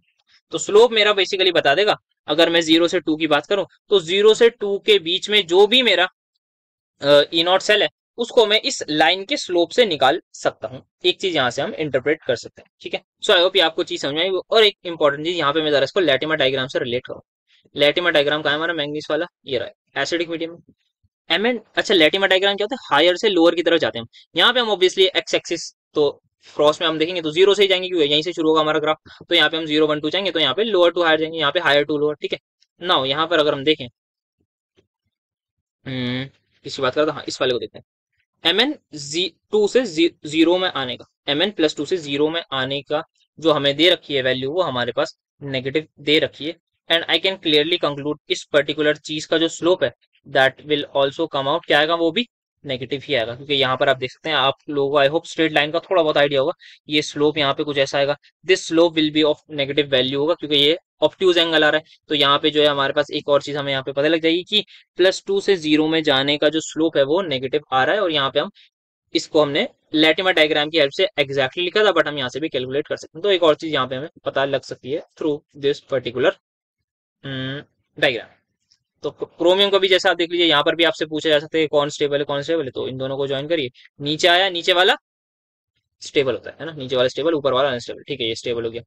अब जैसे और कुछ को ज्वाइन कर लीजिए, और भी बाकी आप किसी को भी ज्वाइन करके देख लीजिएगा। जैसे इसको इससे ज्वाइन करेंगे तो लगभग लगभग मुझे लग रहा है ये ऊपर आ रहा है। तो this will be my unstable species and it will undergo आपका disproportionation. PH is equal to 0, मतलब ये बेसिक मीडियम में बनाई, सॉरी एसिडिक में क्या कर रहा हूँ यार, ये एसिडिक में बनाई गई है और दूसरी वाली आपकी बेसिक में बनाई गई है। तो रेड वाले को मैं एसिड जो है उसी के अकॉर्डिंग लिखूँ ना, दिस इज माई बेसिक और ब्लू वाली माई एसिडिक। तो ये आपका एसिडिक और बेसिक मीडियम दे रखा है। सेम आपका ग्राफ है, यहाँ पे 0 से ये शुरू हो रहा है, इसके नीचे आप जा रहे हैं तो आपका नेगेटिव, ऊपर जा रहे हैं तो पॉजिटिव। तो ये होता है स्पॉट्स फ्रॉस्ट डायग्राम में। आई डोंट थिंक कुछ बात करने की इसमें जरूरत है। अगर आपके टीचर्स ने कुछ बताया तो प्लीज कमेंट में टेलीग्राम पर मुझे बता दिएगा, तो मैं फिर उसी के अकॉर्डिंग देख लूंगा। अगर मुझे कुछ मॉडिफिकेशन या कुछ और चीज एक्सप्लेन करनी होगी तो आगे वीडियोज में कर लेंगे वो एडिशन, या कुछ बताया हो कि हाँ ये भी इंपॉर्टेंट आना चाहिए, मुझसे छूट गया हो, क्योंकि ऑब्वियसली छूट सकता है, ये कोई बड़ी बात नहीं है कि मैं कोई चीज पढ़ाना भूल जाऊं या छूट जाए, तो वो नॉर्मल सी चीजें बता दिएगा आप प्लीज मुझे, उसी के अकॉर्डिंग एडिशन इसमें कर लेंगे। बाकी लैटिमर डायग्राम जो है वो सब इस चैप्टर से क्वेश्चन पक्का है, लैटिमर डायग्राम से इतना मुझे नहीं लगता, मतलब वो कुछ फिर बचा ही क्या, मतलब अगर आप लैटिमर डायग्राम से नहीं पूछ रहे तो आप किससे पूछोगे क्वेश्चन। तो Latimer diagram is obviously absolutely necessary, तो उसके लिए आप जरूर तैयार रहिएगा। और यहाँ पर ये फ्रॉस्ट का भी हमने देख लिया, तो आई थिंक इतना ही था। बाकी कोई भी चीज होगी तो देखते हैं उसको, अगर कुछ ऐड करना होगा। बाकी आई थिंक यही हमारा रहेगा इस चैप्टर। देन लास्ट ये ब्रीफ डिस्कशन वगैरह है फर्स्ट सेकंड थर्ड का। ये तो काफी ज्यादा बात कर ली, साइज में भी इन्हीं का डिफरेंस हमने देख लिया, आयनाइजेशन एनर्जी में भी बात कर ली थी, फिर आगे भी जो है वो मैग्नेटिक कैरेक्टर से रिलेटेड इनमें बातचीत तो हमने कर ही ली है। बाकी और कुछ अगर स्पेसिफिक बातचीत करनी होगी तो वो क्वेश्चंस वाली वीडियो में देंगे, पर फिलहाल के लिए आई थिंक ये हमने मैक्सिमम कर ही लिया है। तो ये आई थिंक लास्ट टॉपिक था इस पर्टिकुलर चैप्टर का। तो यस, इतना ही था आज के लेक्चर में। मिलेंगे आपसे बहुत जल्द। बताइएगा नेक्स्ट कौन सा यूनिट अपलोड किया जाए, टेलीग्राम पर मैसेज करके एक बार डेट अपने टेस्ट के साथ बता दिएगा, ताकि उसी के अकॉर्डिंग फिर मैं जल्द से जल्द जो जितना हो सकेगा उस हिसाब से लेक्चर्स को मैं शेड्यूल कर पाऊँ। तो मिलेंगे बहुत जल्द आपसे नेक्स्ट वीडियो में, जो भी होगी वो जो आप ज्यादा से ज्यादा जिसकी डिमांड है कि उसको करेंगे अपलोड। बाकी मेरे दिमाग में आयने की इक्विलिब्रियम है कि तो उसको मैं कर दूं, फिर जल्दी से कंडक्टेंस कर दूं, क्योंकि कंडक्टेंस आयने की इक्विलिब्रियम में कुछ चीजें ऐसी हैं जो प्री रिक्विजिट आनी चाहिए। मतलब आपको कंडक्टेंस अगर पढ़ना है तो कुछ चीजें आयने की इक्विलिब्रियम में मैंने बताई हैं या बतानी पड़ेंगी, तो वो होना चाहिए। तो इसी वजह से मेरे हिसाब से मैं आयनिक इक्विलिब्रियम पहले कर दूं, ताकि फिर आप कंडक्टेंस कर लें, फिर सॉलिड स्टेट उसके बाद देख लेंगे। देन फिर अपना दोबारा से इनऑर्गेनिक पर आएंगे, देन ऑर्गेनिक पे, ऐसा थोड़ा सा सोच रहा हूँ। बाकी बताइएगा आप, जैसा भी हो जल्द से जल्द कोशिश रहेगी सभी कुछ करने की। मिलेंगे आपसे बहुत जल्द नेक्स्ट लेक्चर में। Thank you so much for my lecture.